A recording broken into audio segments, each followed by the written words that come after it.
The first rays of dawn crept through the half-drawn curtains of Douglas Morgan's bedroom. He had been awake for hours. Sleep rarely visited him past 4 in the morning these days. Not since Catherine had gone. 5 years had passed, but the empty space beside him in bed remained a void that time refused to fill. Douglas rose with practiced efficiency, a habit formed during his years in Vietnam and perfected in the decades since. His weathered hands moved automatically through the morning ritual. Coffee first, strong and black. The kitchen in his small Montana home was neat and functional, much like the man himself. Photographs adorned the refrigerator door. Most featured a smiling woman with kind eyes. Some showed a younger Douglas in uniform, and several captured a girl growing into a woman across the frames. Sarah, his daughter, living her busy life in Seattle, too far to visit often but dutiful with her weekly calls. The morning news droned quietly from the small television in the corner. More trouble in the Middle East, political squabbles in Washington. The weather forecast predicted snow by evening. Montana winters showed no mercy, especially in a small town like Pine Ridge, nestled against the mountains and forgotten by progress. Another day, Douglas muttered to the empty room, a daily affirmation that had become both prayer and resignation.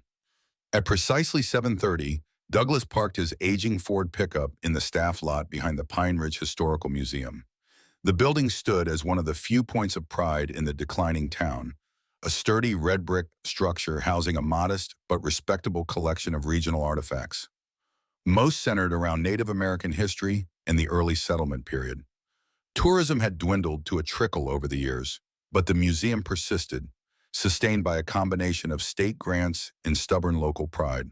Douglas nodded to Marlene at the reception desk as he made his way to the security office. She smiled warmly. At 60, she was still the youngest regular employee at the museum. Most of the staff consisted of retirees and history enthusiasts willing to work for wages that younger folks would scoff at. "Mail came early," Marlene called after him. "There's a package for Arthur Foster. Came special delivery."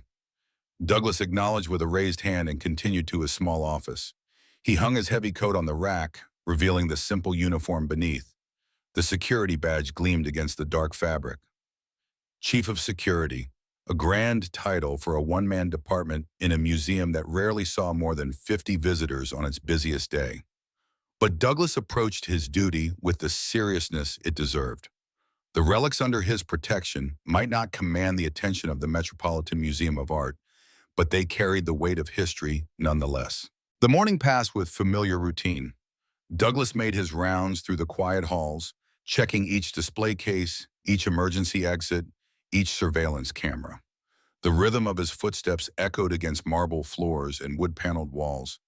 He knew every creak of the old building, could predict which floorboard would groan beneath his weight as he turned the corner toward the Native American exhibit.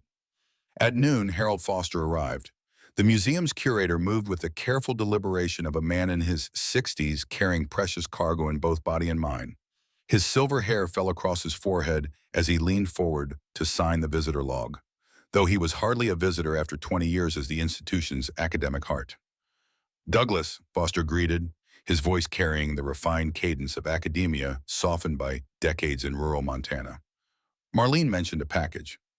"In your office," Douglas confirmed. "Special delivery." "Curious," Foster mused, adjusting his wire-rimmed glasses. "I wasn't expecting anything." The two men had developed a comfortable friendship over years of shared solitude in the quiet museum. Both widowers, both dedicated to preserving pieces of the past while their own histories gathered dust in empty homes. Their conversation rarely ventured beyond professional courtesy and occasional reminiscence, yet an unspoken understanding bound them. "Coffee later?" Foster asked, already moving toward the administrative wing. "After the school group," Douglas replied. A busload of fourth graders was scheduled for the afternoon, one of the few reliable sources of visitor traffic during winter months. The children came and went in a whirlwind of excited voices and reluctant attention. Douglas watched from the periphery, maintaining order with nothing more than his presence and occasional glance toward troublemakers.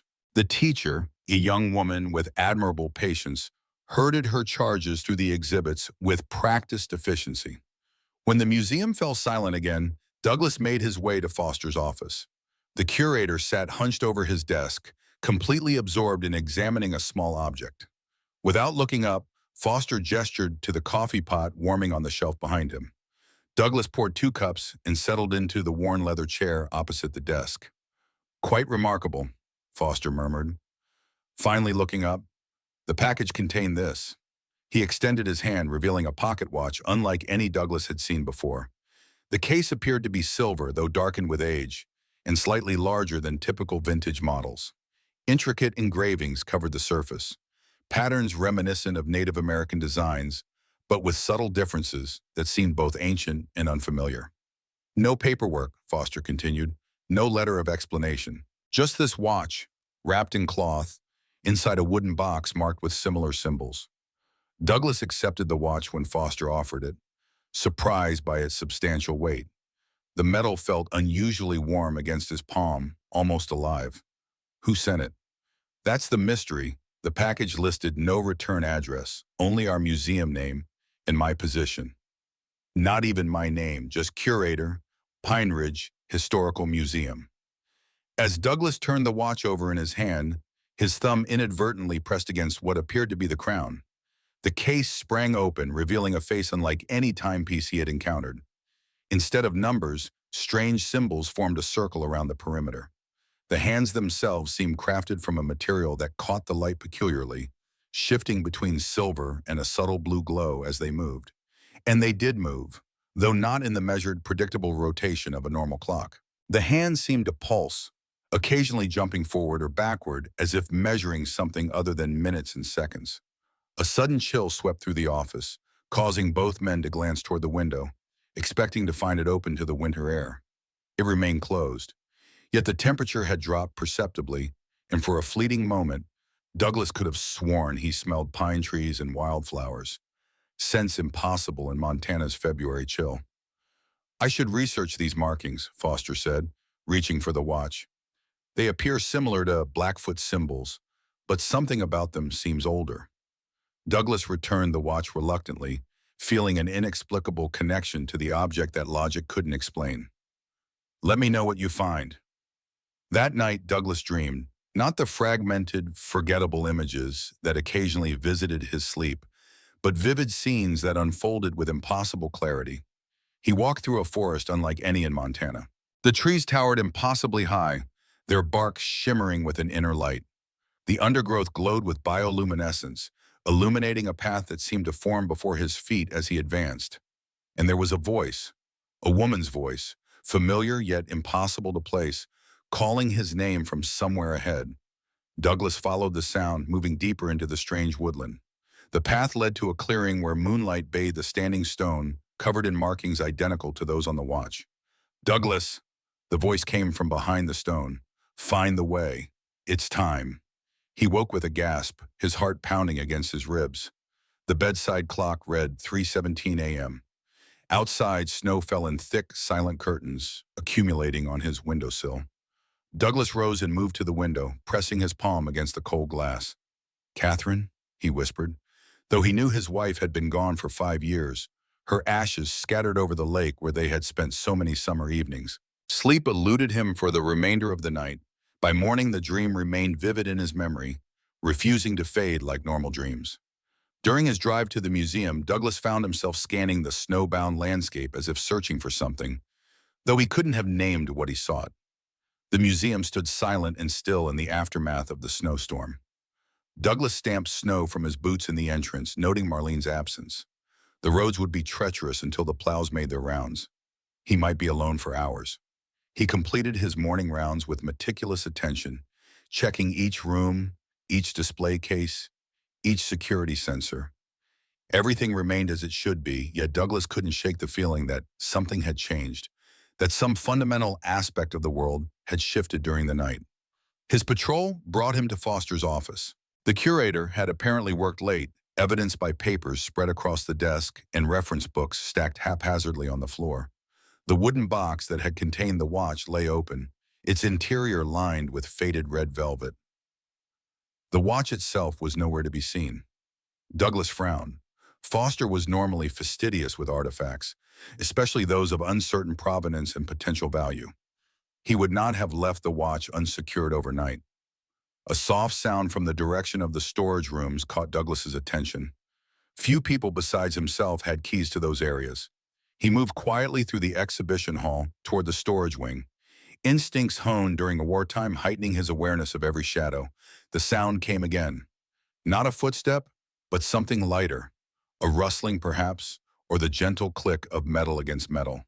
It emanated from Storage Room 3, which housed primarily Native American artifacts awaiting cataloging or restoration. Douglas approached the door, noting immediately that the security lock showed green.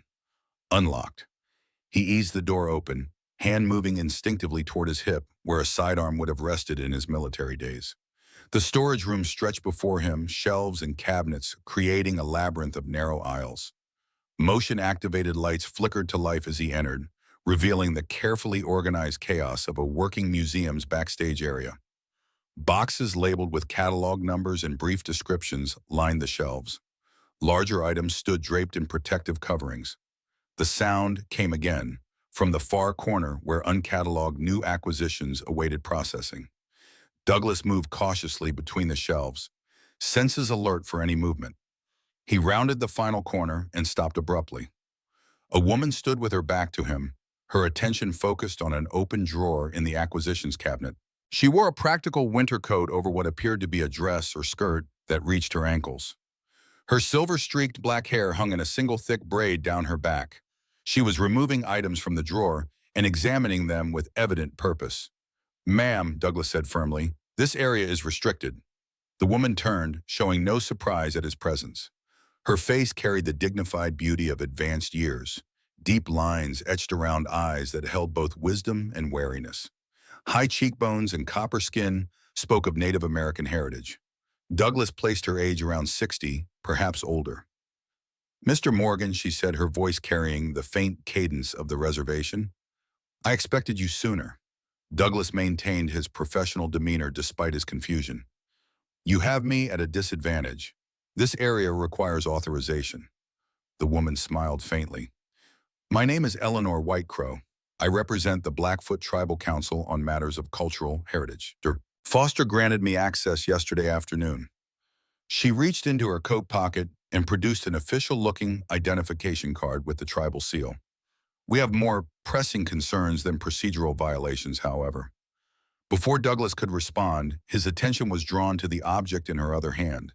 The pocket watch gleamed in the fluorescent lighting, its engravings seeming to shift subtly as she turned it. "You shouldn't have that," Douglas said, stepping forward. "It's museum property under evaluation." Eleanor's expression hardened. "This should never have been sent here. It belongs with the council, where it can be properly contained." "Contained?" Douglas repeated, the word striking him as odd for a timepiece, however unusual. "You've experienced it already, haven't you?" Eleanor asked, dark eyes studying his face intently. "Dreams of forests you've never walked. Voices calling across boundaries that should remain closed." Douglas felt a chill that had nothing to do with the building's temperature. How could this stranger know about his dreams? "I don't know what you're talking about," he lied, the soldier's instinct for self-preservation overriding his curiosity. "That watch was delivered to Dr. Foster yesterday. It needs proper authentication and cataloging before any claims of ownership can be considered." Eleanor sighed, a sound heavy with resignation rather than frustration. "Authentication," she repeated. "You seek to authenticate what you cannot possibly understand. This is not a museum piece, Mr. Morgan. It's a key, and keys open doors that sometimes should remain locked." Something in her tone, the absolute certainty behind her words, gave Douglas pause. He had encountered many people during his decades of security work who made claims about artifacts, from academics to enthusiasts to those seeking financial gain. Eleanor Whitecrow fit none of these categories. She spoke with the gravity of someone warning about genuine danger. "If you have concern about the artifact, you should discuss them with Dr. Foster," Douglas said finally. "I'll escort you to the administrative offices, and we can call him at home." "There isn't time," Eleanor replied, closing her hand around the watch. "It's already responding to your presence. Can't you feel it?" As if on cue, the lights in the storage room flickered. A subtle vibration seemed to pass through the floor beneath their feet, like the precursor to an earthquake.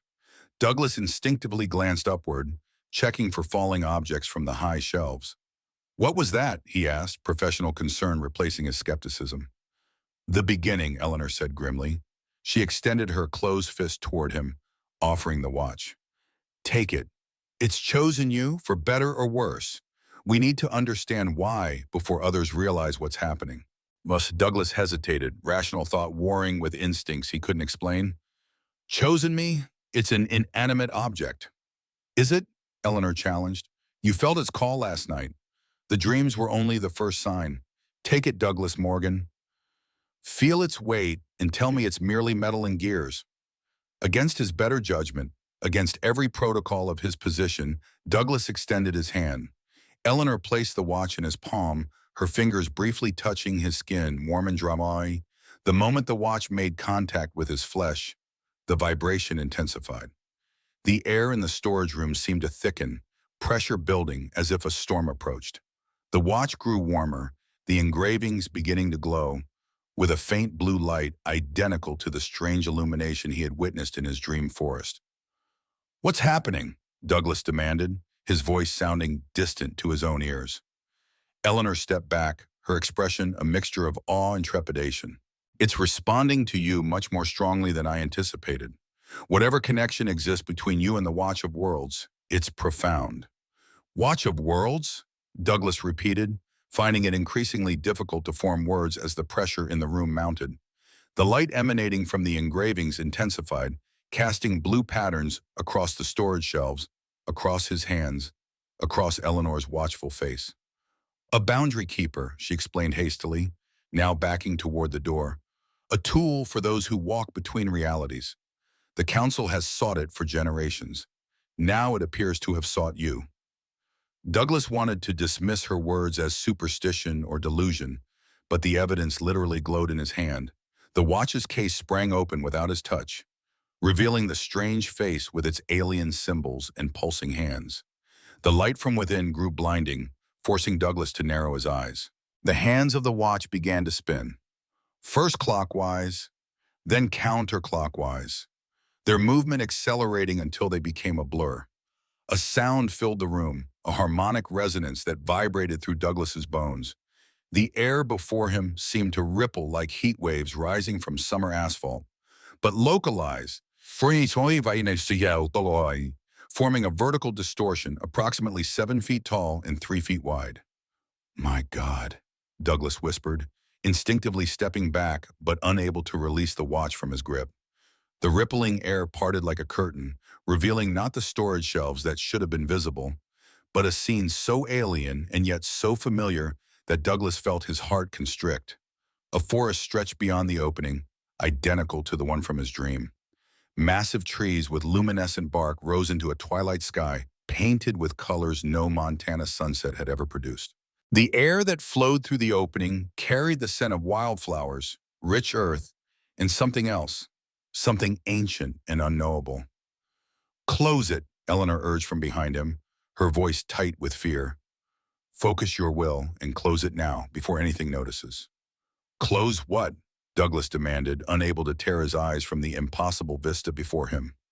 "What am I seeing?" "Elysium," Eleanor answered, the word heavy with reverence and dread. "One of the other realms. The watch has created a temporary passage." "Douglas, listen to me carefully. You must close it. Concentrate on the watch and visualize the doorway ceiling." A movement among the trees caught Douglas's attention.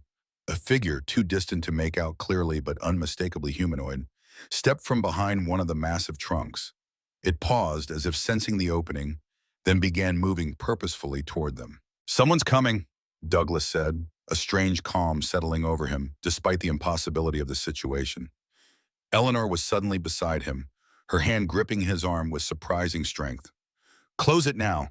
If they cross the threshold, the consequences could be catastrophic." The approaching figure moved with unnatural speed, covering ground with fluid grace. As it neared the opening, features became visible. A woman with flowing hair the color of moonlight, wearing a gown that seemed woven from the twilight itself. Her face, still indistinct with distance, nonetheless struck Douglas with painful familiarity. "Catherine?" he whispered, his voice barely audible.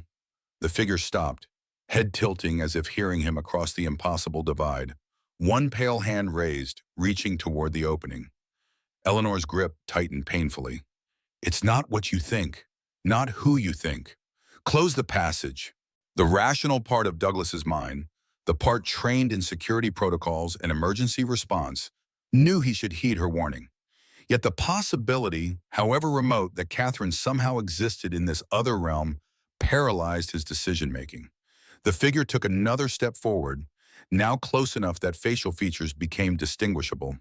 It was not Catherine. Despite a superficial resemblance, this being possessed an otherworldly beauty that transcended humanity. Eyes too large, skin too perfect, proportions subtly wrong, in ways that evoked both attraction and instinctive unease. Douglas Morgan, the entity called, its voice melodious, yet carrying undertones that raised the hair on his arms. The boundary walker awakens. How unexpected. Eleanor released his arm and stepped between Douglas and the opening, her back straight, her posture defiant. He is not prepared, emissary. The way was opened by accident, not invitation. The entity's attention shifted to Eleanor, recognition flowing across its two perfect features. Eleanor of the divided heart, the council believed you lost decades ago. How interesting to find you guarding another walker. The council's knowledge has gaps, Eleanor replied, her voice steadier than Douglas would have expected, given the circumstances.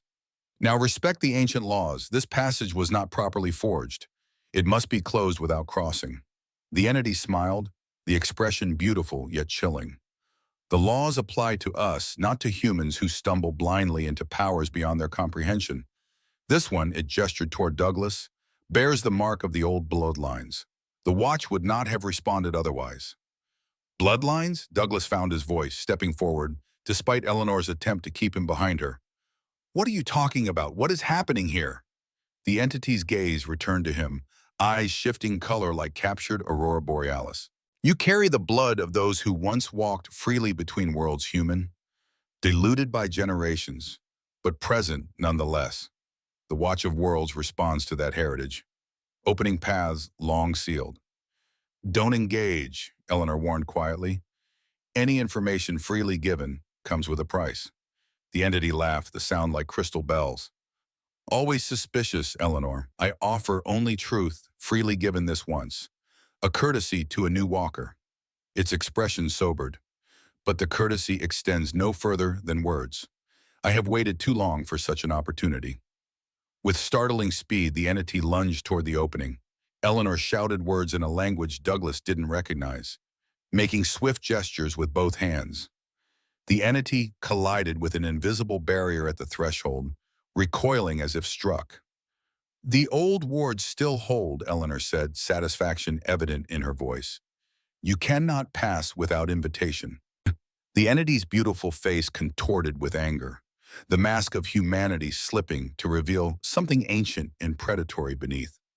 The invitation will come. It always does with humans. Curiosity and longing prove stronger than caution. It turned its unsettling gaze directly to Douglas. When you wish to learn of your true heritage, Douglas Morgan, when you wish to see your Catherine again, you need only open the way and speak my name, Lysandra. I will be waiting. Before Douglas could respond, the entity retreated into the luminous forest. The edges of the opening began to waver and contract, the otherworldly vista diminishing like a television being switched off. Focus on the watch, Eleanor instructed urgently. Visualize the passage closing completely. Your will guides the artifact. Douglas tore his attention from the vanishing scene and looked down at the watch still clutched in his hand. The symbols glowed less intensely now, pulsing in rhythm with his heartbeat. Instinctively, he concentrated on the device, imagining the strange doorway sealing like a healing wound. The opening contracted first and the edges drawing together until only a sliver of alien twilight remained visible. With a sound like a sigh, the passage closed completely. The pressure in the room normalized instantly. The blue glow faded, and the watch in Douglas's hand became merely an unusual antique once more. Silence filled the storage room. Outside, the world continued, oblivious to the momentary connection to another reality. Douglas could hear the distant hum of the heating system, the faint sound of a car passing on the street outside. "What?" he finally managed, his voice uncharacteristically shaky. "Was that?" Eleanor Whitecrow sank onto a nearby stool, suddenly looking every one of her years and more. The confrontation seemed to have drained her considerably. "That was your first glimpse of what lies beyond the boundaries most humans never see," she said wearily. "And an introduction to why that watch should never have come to this museum, to this town." She fixed him with a penetrating gaze. "To you." Douglas looked down at the watch, now inert in his palm. The engravings appeared ordinary again, though he could no longer convince himself they were merely decorative. "You called it the Watch of Worlds." "One of many names it has carried through centuries," Eleanor nodded. "The people called it the Sky Road Opener. European settlers who encountered it named it the Witch's Compass. The tribal council refers to it as the Boundary Key in official records." "And what is it really?" Douglas asked, surprised by his own calm. The soldier in him had taken over, compartmentalizing the impossible to deal with immediate realities. "Exactly what you witnessed," Eleanor replied. "A tool for opening temporary passages between realms that exist alongside our own. In the right hands, it's a means of communication and exchange with beings and places beyond ordinary perception.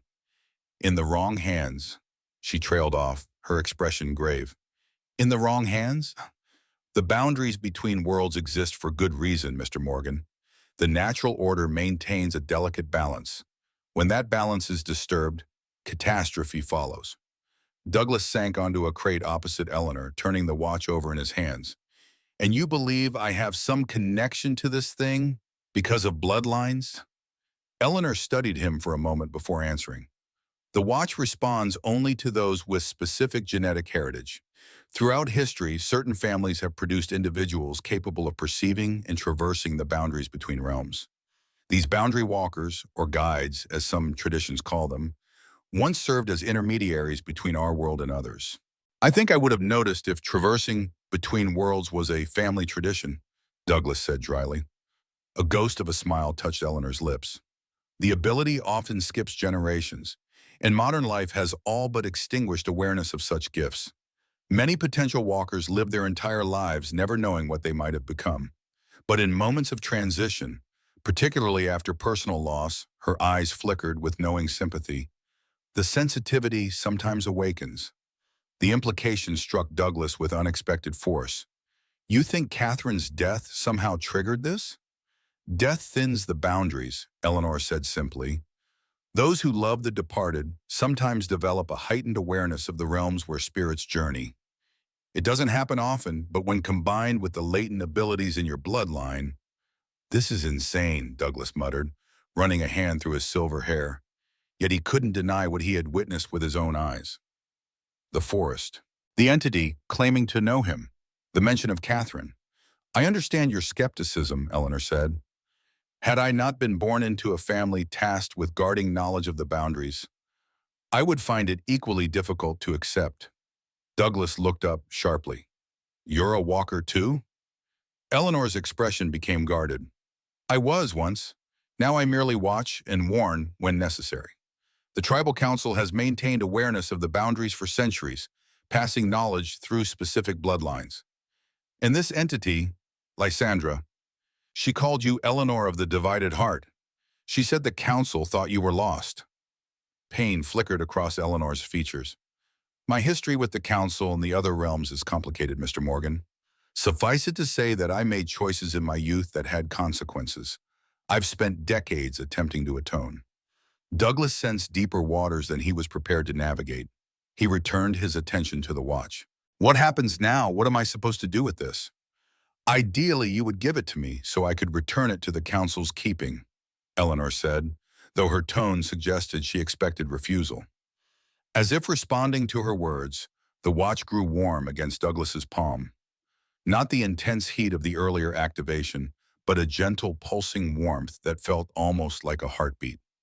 "It doesn't want to leave," Mount Douglas said, surprising himself with the certainty behind the statement. Eleanor nodded, unsurprised. "It has chosen you for reasons we don't yet understand. The watch forms connections with specific individuals. Once bonded, separation becomes difficult." Difficult how? The watch would find it went back to you through increasingly dramatic means, Eleanor explained. Better to keep it close where you can learn to control it than to have it appear unexpectedly during moments of emotional intensity. Douglas frowned. You speak as if it's sentient. Not sentient exactly, Eleanor said carefully, but not merely an object either. Think of it as a tool with embedded purpose in certain autonomous functions. It selects users compatible with that purpose. And what is its purpose? That, Eleanor said, rising from her seat, is what we need to discover.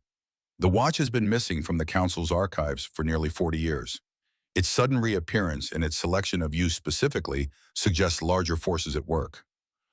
Douglas closed the watch case and slipped the device into his pocket, its weight substantial against his thigh. You still haven't answered my question. What happens now? Eleanor straightened her coat and fixed him with a steady gaze. Now, Douglas Morgan, your education begins. The boundaries between worlds are growing thinner across the globe. Old powers stir on both sides. Your awakening as a walker comes at a precarious time. She reached into her pocket and withdrew a business card, offering it to him. It contained only her name and a phone number, no affiliation or title. Call me tonight after sunset, she instructed. We have much to discuss, and this museum has too many ears, both ordinary and otherwise. Until then, keep the watch close, but do not attempt to use it. The first opening is always the most dangerous, drawing attention from entities best avoided until you understand your abilities. Douglas accepted the card, his security training still urging caution despite everything he had witnessed. How do I know I can trust you? Eleanor's expression softened slightly. You don't. Trust must be earned over time. But ask yourself this, if I meant you harm, why would I warn you at all? Why not simply allow you to stumble blindly into powers that could destroy you? Before Douglas could respond, a distant voice called his name.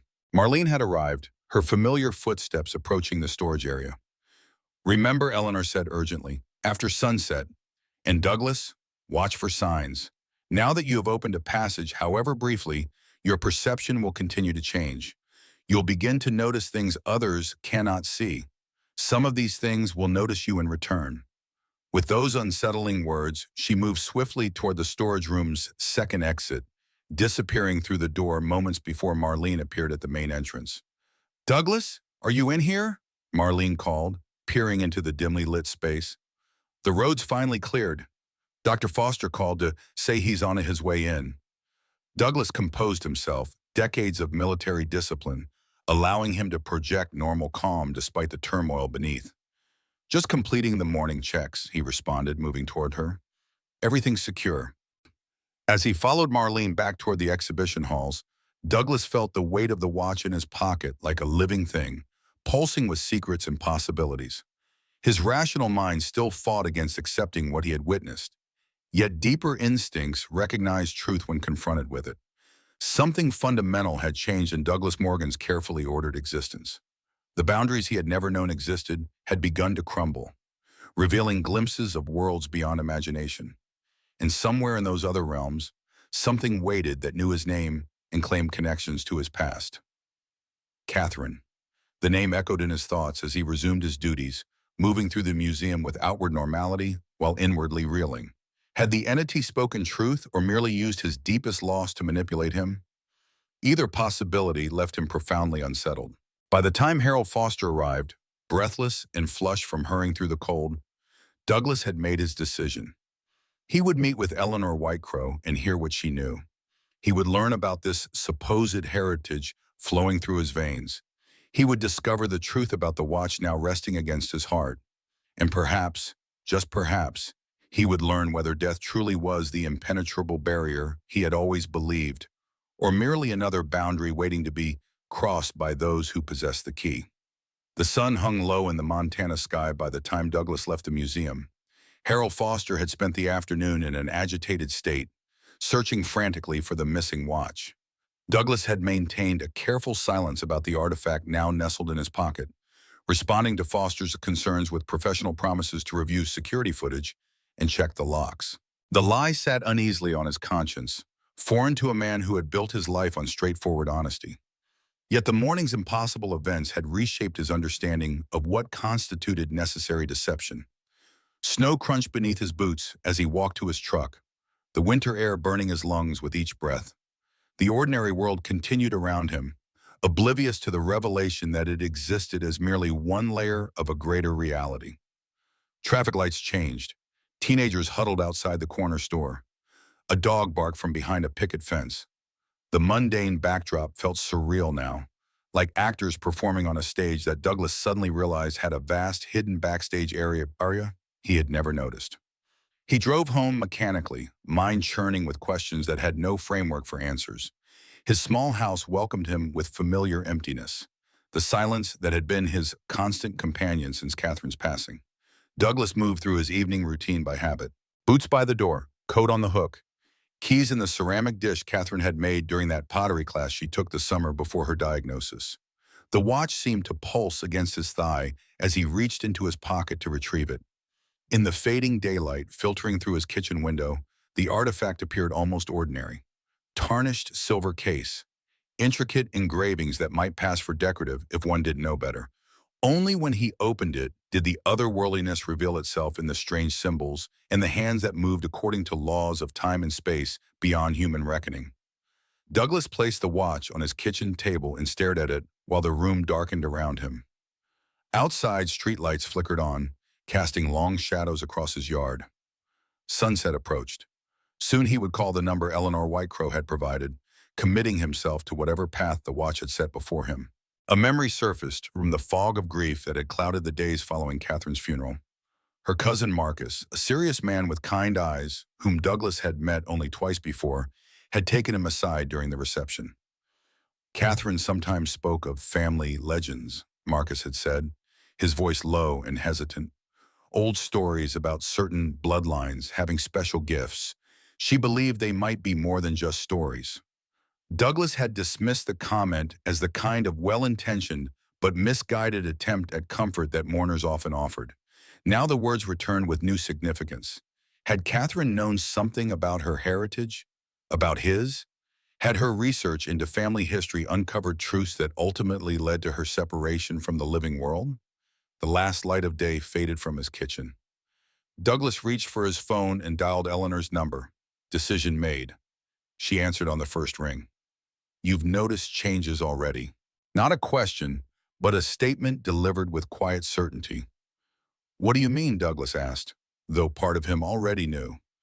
Colors at the edges of your vision, shadows that move independently of their sources, perhaps voices just beyond the threshold of hearing. Eleanor's tone carried no judgment, only recognition. The first passage always leaves traces on the walker's perception. Your eyes are opening to what has always existed alongside the world you knew. Douglas thought of the strange shimmer he had noticed around certain museum visitors that afternoon, the way shadows had seemed deeper in specific corners, the whispering he had attributed to the building's ancient heating system. Yes, he admitted, things are different. We need to meet, Eleanor said. Not in town. There are those who would notice our conversation. The old fire lookout on Miller's Ridge, Douglas suggested after a moment. The abandoned structure stood on public land 10 miles from Pine Ridge, accessible by a Forest Service road that would be passable despite the snow. 1 hour, Eleanor agreed. Come alone and bring the watch. Tonight we take the first steps of your education. The line went dead before Douglas could respond. He stared at the phone for a moment before rising to prepare. The soldier in him, dormant for decades but never truly gone, assessed necessary supplies with practiced efficiency. Flashlight, extra batteries, the hunting knife he kept honed out of habit rather than use, a thermos of coffee, heavy coat and gloves against the winter night. The watch went into his breast pocket, close to his heart where he could feel its subtle warmth through his layers of clothing. The drive to Miller's Ridge took longer than usual, snow slowing his progress along unplowed back roads. Douglas's truck headlights carved a tunnel through the darkness, illuminating swirling flakes that danced hypnotically before the windshield. He caught himself slipping into an almost trance-like state and shook his head sharply, forcing his attention back to the treacherous road. The fire lookout appeared suddenly around a bend, a dark silhouette against the star-filled sky. No light shone from its windows. Douglas parked beside a snow-covered SUV he assumed belonged to Eleanor and made his way up the wooden stairs that spiraled around the tower's exterior. Each step creaked beneath his weight, announcing his arrival to whoever waited above. The door at the top stood ajar. Douglas pushed it open, hand instinctively near his concealed knife. "Your caution is appropriate," Eleanor's voice came from the darkness, "though ineffective against the dangers we face." Light bloomed from a lantern as she turned up its flame. The lookout's interior spread before Douglas, a single circular room with windows on all sides offering panoramic views of the surrounding forest. Eleanor sat cross-legged on a blanket spread across weathered floorboards, another blanket laid out opposite her. The space between them held a small wooden box, intricately carved with symbols similar to those on the watch. "Please," she gestured to the empty blanket, "we have much to cover before midnight." Douglas settled himself on the blanket, knees protesting after the cold climb. "Why midnight?" "The boundaries grow thinnest at the turning points of day: midnight, noon, dawn, dusk." Eleanor opened the wooden box, revealing compartments containing various items Douglas couldn't immediately identify. "These transitional moments offer the best opportunities for controlled passage." "Controlled passage," Douglas repeated. "You intend for us to use the watch it again, to open another doorway?" Eleanor nodded, selecting a small cloth pouch from the box. "Your first opening was accidental, dangerous. The entity you encountered, Lysandra, belongs to a faction in Elysium that seeks greater access to our world. Had the old wards not held, she would have crossed the threshold and established a foothold here." "What exactly is Elysium?" Douglas asked, watching as Eleanor emptied the pouch's contents onto a small square of black silk. White powder formed precise lines that reminded him of the patterns native shamans created in ceremonial contexts. "One of many realms that exist alongside our own," Eleanor explained, her fingers moving with practiced precision as she arranged the powder. "The ancient Greeks glimpsed it and named it after their concept of paradise. Other cultures have other names. The Council prefers Elysium for diplomatic reasons." "The Council you mentioned, the Guardians." Eleanor's hands paused momentarily. "So you were listening closely during the encounter."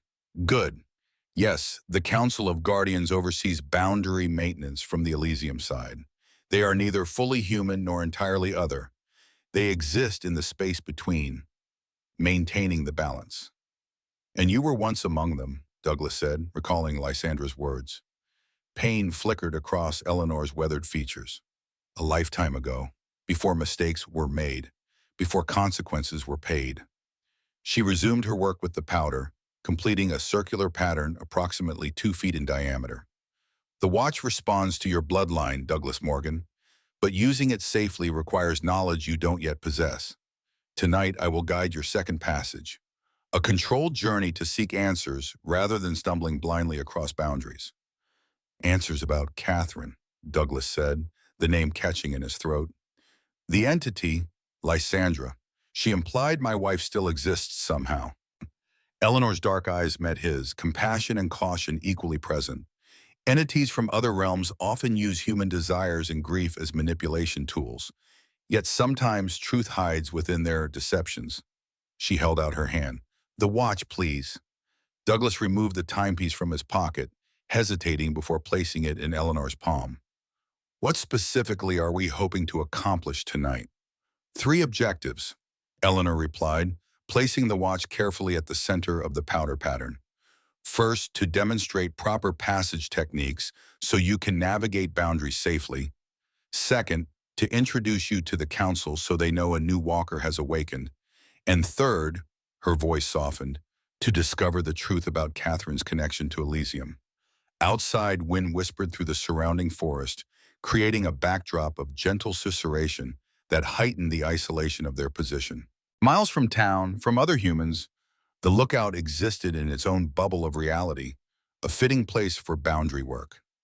"What do I need to do?" Douglas asked, decades of military service having taught him to focus on immediate objectives rather than dwelling on uncertainties.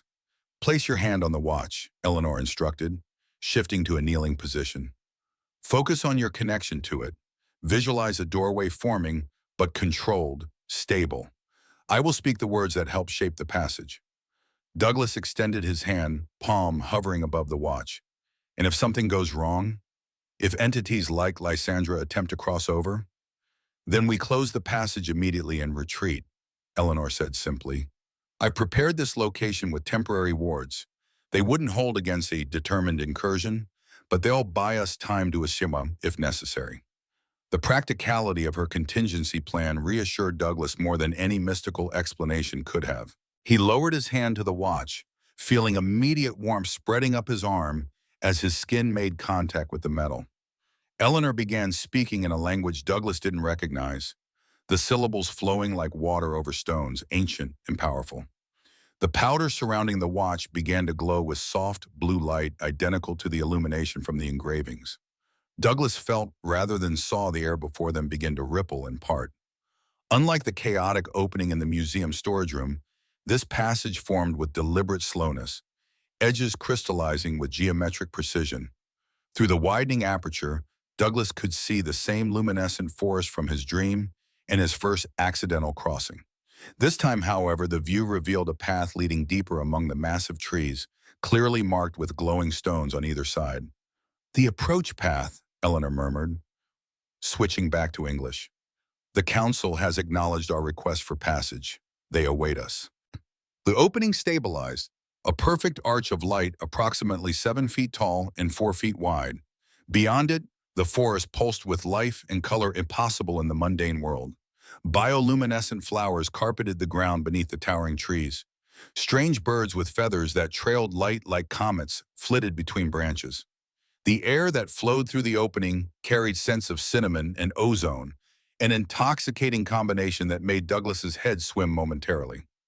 Remember, Eleanor said, rising gracefully to her feet, time flows differently in Elysium. What feels like hours there might be minutes here, or vice versa. The watch anchors us to our world, ensuring we can return. Never lose physical contact with it.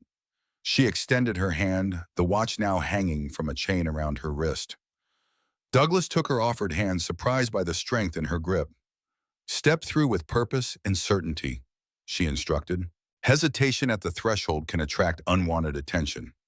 Together they stepped forward, crossing from the mundane world of the fire lookout into the impossible reality of Elysium.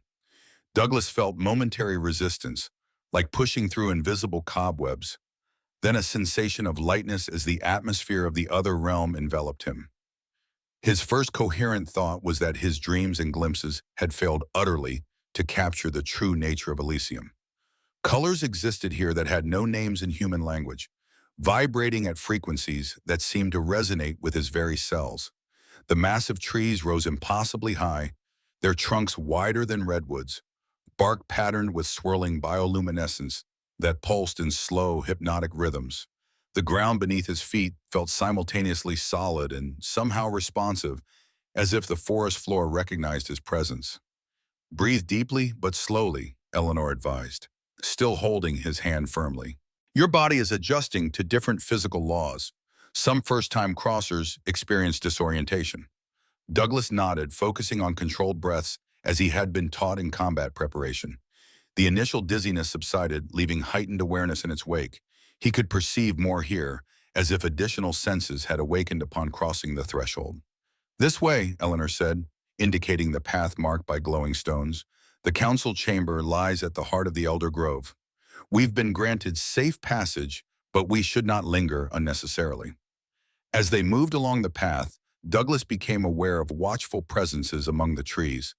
Occasionally, he caught glimpses of figures that defied easy categorization, neither fully human nor completely alien.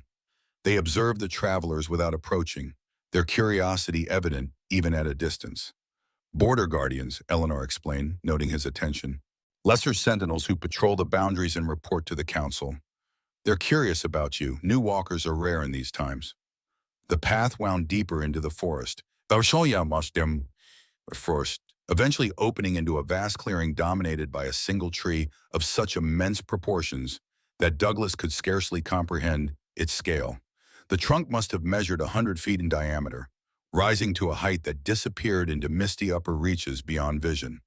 The entire surface of the tree glowed with intricate patterns that seemed to form a living language, constantly shifting and flowing. "The council tree," Eleanor said, voice hushed with what sounded like mingled reverence and pain. "The heart of Elysium's governance and the anchor point for thousands of boundary connections." At the base of the massive tree, an opening led into the trunk itself. Light spilled from this entrance, warm and golden rather than the blue bioluminescence that dominated the forest. Two figures stood flanking the entrance, taller than humans by nearly a foot, their posture conveying both welcome and warning simultaneously. They wore simple robes that seemed woven from living moss and lichen, their skin bearing the same luminescent patterns as the forest trees. "Eleanor Whitecrow returns to the Chamber of Balance," one sentinel announced, voice resonating with harmonics no human vocal cords could produce, accompanied by an unverified walker of untested lineage. "We come at the Council's acknowledgement," Eleanor replied formally. "Douglas Morgan seeks validation of his bloodline and answers regarding a soul in transition." The sentinels exchanged glances, a silent communication passing between them. After a moment, they stepped aside in perfect synchronization. "The council awaits," the second sentinel said. "Mind your words and actions, unverified walker. The chamber tolerates no deception." Douglas followed Eleanor through the opening into the hollow heart of the council tree.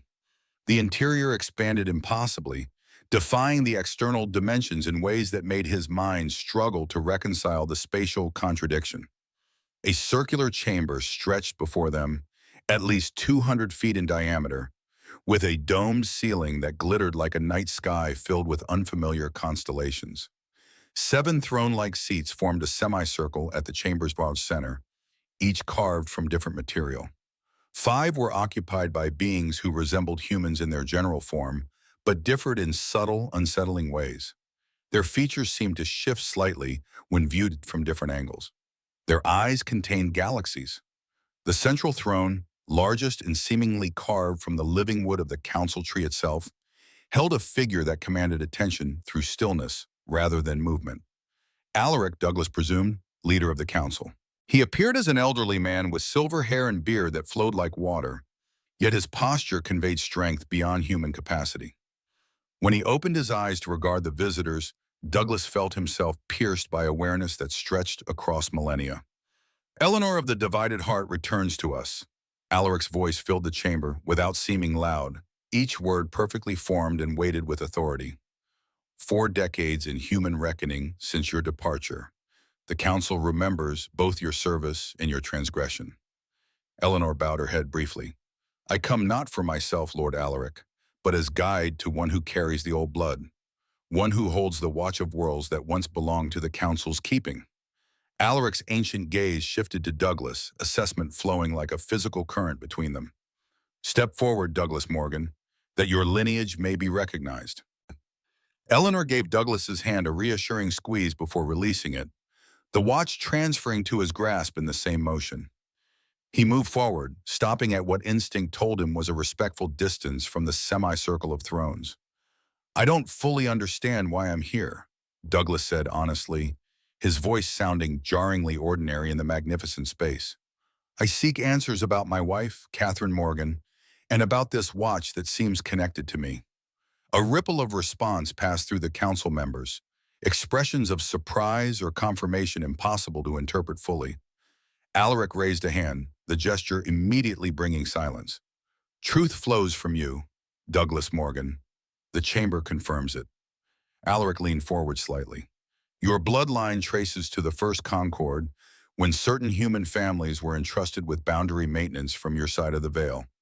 The Morgans of Wales, the White Crows of the Plains, the Chens of the Middle Kingdom, the Adawalis of the Great Rivers, bloodlines diluted through generations but never extinguished." Alaric gestured, and an image formed in the air between them, a genealogical tree extending back through centuries. Douglas recognized his parents, his grandparents, then generations of faces he had never seen but somehow knew belonged to his lineage. The tree branched and flowed back through time until it connected to a figure wearing robes similar to those of the council members, but standing on Earth rather than Elysium. "Morgan ap Rees," Alaric named the figure, "your ancestor from 17 generations past, one of the first human boundary walkers, who swore the oath of balance and received a watch of worlds as his birthright and burden. Douglas stared at the image, recognizing something of himself in the ancient Welshman's features. Why has this heritage been forgotten? Why didn't my father or his father know of this? The industrial age changed human perception, one of the other council members spoke. A woman with skin like polished mahogany and eyes that shifted between gold and copper. Science replaced magic in your understanding. Technology displaced wonder. The bloodlines continued, but the knowledge faded as fewer walkers awakened each generation. Until recent decades, another council member added, his form seeming less substantial than the others, almost translucent in the chamber's light. The boundaries grow thinner. The old gifts stir in dormant bloodlines. You are not the only walker to awaken in this turning of the cycle, Douglas Morgan, merely the one who has found his way to us. The watch, Douglas said, holding up the artifact that had changed his life. How did it come to me? Who sent it to the museum? Attention settled over the chamber. Alaric and the other council members exchanged glances, loaded with unspoken significance. The watch of worlds you hold was stolen from our keeping 38 years ago, Alaric said carefully. One of 7 such devices created at the First Conqueror Accord. Its recent appearance in your proximity represents either profound coincidence or deliberate design. The Council has been attempting to determine which. There is no coincidence in boundary matters, Eleanor spoke from behind Douglas. The watch found him because it was meant to. The question is not how, but why now, and who orchestrated its return.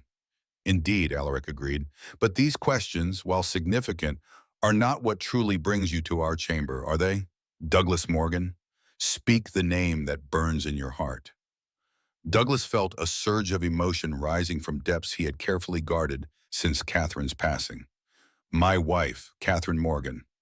Your entity, Lysandra, implied she exists here somehow, that she's not truly dead as I believed. Silence fell across the chamber. Even the glittering lights in the dome ceiling seemed to still, as if the entire space held its breath. Catherine Ellis Morgan, Alaric finally said, the name resonating with strange power in the chamber. Her case has been complicated. Is she here? Douglas demanded, protocol forgotten in the surge of desperate hope. Is she alive in this realm? Alaric raised his hand again, this time directing it toward the center of the chamber between the thrones and where Douglas stood. Light gathered, coalescing into a 3-dimensional image that made Douglas's heart stop momentarily. Catherine stood before him, not as she had been in her final days ravaged by illness, but vibrant and whole. Her chestnut hair fell in familiar waves around a face he had memorized through decades of love. Her eyes, the deep green that had captivated him from their first meeting, looked directly at Douglas with recognition and longing. This is a recording, not a manifestation, Alaric explained gently as Douglas instinctively reached toward the image. Catherine Morgan exists in Elysium, but not in a form that can be summoned casually, even by the Council. I don't understand, Douglas whispered, unable to tear his gaze from Catherine's image. 5 years ago in your reckoning, Alaric continued, Catherine Morgan discovered references to boundary crossing in her family research. The Ellis line, like the Morgan line, carries the old blood. Through means we still do not fully comprehend, she managed to create a temporary passage without a watch of worlds, through sheer force of will and bloodline potential. The image shifted, showing Catherine in what appeared to be a university library, surrounded by ancient texts. Her expression showed the excitement of discovery Douglas remembered so well from her academic pursuits. Her crossing occurred as her physical body was failing, the female council member explained. A unique circumstance that has happened only 3 times in our recorded history. Her consciousness transferred fully to Elysium, but without proper guidance or preparation. The transition should have been impossible, Alaric added. Yet her determination, combined with her bloodline potential and the thinning boundaries, created a unique outcome. Catherine Morgan became neither fully human nor fully Elysian. She exists now as a threshold guardian, bound to the boundaries themselves. The image changed again, showing Catherine standing before a shimmering portal similar to the one Douglas had created with the watch. Her form appeared slightly translucent, luminescent patterns flowing beneath her skin, like those on the forest trees. What does that mean? Douglas asked, struggling to process the implications. Is she conscious? Does she know who she is, who I am? She retains her memories and identity, Alaric confirmed. Threshold guardians maintain their core essence, but her existence now serves a greater purpose. She helps maintain the integrity of specific boundary points, preventing unauthorized crossings and guiding worthy travelers. Can I see her? Speak with her? Douglas's voice betrayed his emotional struggle, the soldier's composure cracking beneath the weight of revelation. The council members exchanged glances again. Alaric leaned forward, his ancient eyes compassionate despite their otherworldliness. Threshold guardians cannot be summoned or approached through normal means, he said. They exist between states, between worlds. Catherine Morgan's consciousness is distributed across multiple boundary points. To find her, you would need to locate the specific threshold to which her core essence is anchored. And you don't know where that is, Douglas concluded, reading between the lines. The council has been searching, the translucent member said. Catherine Morgan's transition occurred outside our protocols. We became aware of her only after she had already bonded with the boundary matrix. Eleanor stepped forward, standing beside Douglas. There's more you're not saying, Lord Alaric. The council always knows where threshold guardians are stationed, unless something interfered with your awareness. Tension returned to the chamber, palpable as electricity before a storm. Alaric's expression hardened slightly. Your perception remains acute, Eleanor of the divided heart, despite your years in exile. He sighed, a sound like wind through ancient trees. You are correct. Catherine Morgan's transition and subsequent role as threshold guardian occurred under unusual circumstances. We believe her boundary point was deliberately obscured from council perception. Deliberately, Douglas repeated. By whom? By those who seek to undermine the balance between realms, Alaric replied. By those who believe boundaries should be dissolved rather than maintained. By the convergence. The name fell into the chamber like a stone into still water, ripples of reaction spreading visibly among the council members. Eleanor inhaled sharply beside Douglas. The convergence still exists? She asked, genuine shock in her voice. After all this time? They never disbanded, the female council member said grimly. They merely became more cautious after your exposure of their activities, more patient, more strategic. Douglas looked between them, confusion evident. What is the convergence? Alaric gestured, and the image of Catherine dissolved, replaced by scenes of what appeared to be humans and Elysian entities, working together over various technological and mystical implements. The images spanned different time periods, from what looked like the 1940s through to modern day.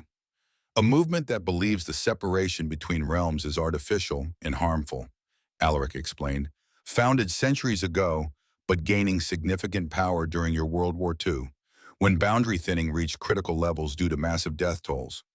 They advocate for complete merging of Elysium and Earth, Eleanor added, her voice tight with emotion Douglas couldn't interpret. They believe human technology combined with Elysian energies could create a paradise where death, illness, and suffering would be eliminated. That sounds beneficial, Douglas ventured cautiously. It would be catastrophic, Alaric countered. The realms exist separately for fundamental reasons. Their physical laws, their temporal flows, their essential energies are incompatible at full strength.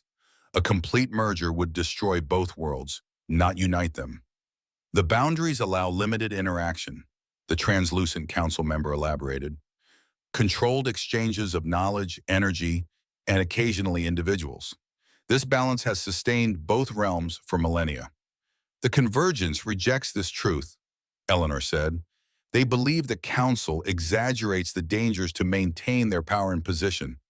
They have worked for generations to find ways to permanently open the boundaries. As the implications settled into Douglas's understanding, a chilling possibility occurred to him. You think Catherine's transition was somehow orchestrated by this convergence group? Alaric nodded solemnly. The evidence suggests her research was influenced by convergence agents.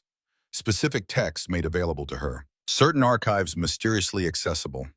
They likely recognized her bloodline potential and guided her toward boundary knowledge without her awareness of their manipulation. But why? Douglas demanded. What would they gain from Catherine becoming a threshold guardian? Threshold guardians hold unique power over their assigned boundaries, Alaric explained. They can, under specific circumstances, permanently open their threshold rather than merely maintaining it. If the convergence has hidden Catherine and can somehow influence her, they might use her abilities to create a permanent breach between realms. Douglas felt sick at the thought of Catherine being manipulated, used as a tool by forces she couldn't comprehend. How do I find her? How do I protect her from these people? That, came a new voice from the entrance to the chamber, is precisely what we need to discuss, Douglas Morgan. All eyes turned toward the newcomer. A man entered the council chamber with the confidence of one who belonged there, though the reactions of the council members suggested otherwise. He appeared human at first glance, perhaps 70 years old with silver hair, cropped short, and a clean-shaven face lined with experience rather than frailty. He wore clothing that would not have looked out of place on Earth, a charcoal suit of excellent cut and with a blue tie that exactly matched his eyes. Maxwell Thorne, Alaric acknowledged, his tone notably cooler than before. The council did not summon you to this audience. Yet here I am, Maxwell replied with a slight smile, stopping several paces from Douglas and Eleanor. When word reached me that a new walker had activated a Watch of Worlds, I could hardly stay away, especially when that walker is connected to Catherine Morgan. Eleanor moved slightly, positioning herself between Douglas and the newcomer. Still monitoring council communications, Maxwell? Some habits never fade, even decades after your departure. Maxwell's smile widened, though it didn't reach his eyes. Eleanor Whitecrow, what an unexpected pleasure. I heard rumors you still lived, skulking around the boundaries, playing at redemption. How fascinating to find you guiding our new friend here. The tension in the chamber had transformed into something dangerous. Douglas felt currents of power gathering around the council members, a subtle preparation he recognized from combat situations when violence became imminent. Douglas Morgan. Maxwell turned his attention fully toward him, ignoring the building tension. I knew your wife, brilliant woman, determined. When she discovered her heritage, she sought me out with questions the council would never answer honestly. You have no authority to address the walker, Alaric interrupted, rising from his throne. The action seemed to expand his presence until it filled the chamber. Your status was revoked by unanimous decision. You attend this audience on sufferance only. Maxwell appeared entirely unintimidated by the display. The council's authority extends only as far as tradition allows, old friend. Tradition's increasingly irrelevant as the boundaries continue to naturally thin. He returned his attention to Douglas. They haven't told you everything about your wife, about what she discovered before her transition, about why the Watch of Worlds found its way to you specifically. Do not listen to his deceptions, the female council member warned. Maxwell Thorne was expelled from the council for dangerous boundary experiments. His word carries no truth weight in this chamber.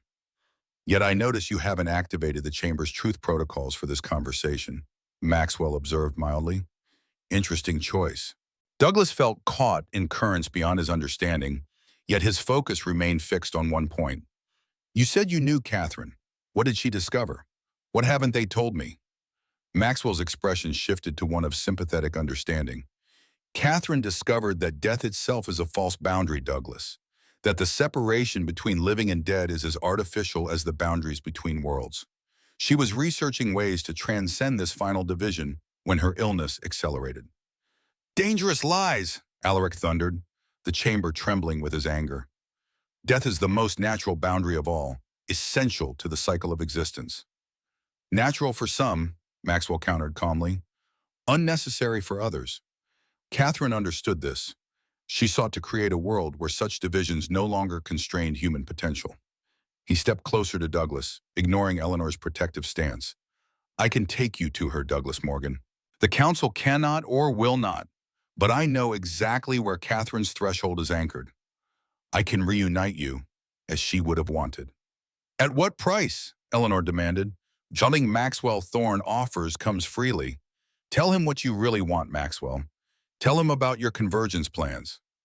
Maxwell's composure slipped momentarily, irritation flashing across his features before the calm mask returned. The convergence seeks progress, not destruction. We understand that technological evolution and mystical wisdom must advance together, not in opposition. He extended a hand toward Douglas. Your watch, combined with Catherine's threshold position, could create a controlled expansion of boundary permeability. Not a dangerous collapse, as the Council claims, but a carefully managed integration that would benefit both realms. Integration that would make you effectively immortal, Eleanor countered. That would allow your convergence followers to control both worlds through monopolized boundary technology. Douglas looked between them, then to Alaric and the Council. I want to see my wife, not her image, not a recording. Her. That desire is natural, Alaric said, his voice softening. But rushing to find her without preparation could endanger both Catherine and the boundaries she now helps maintain.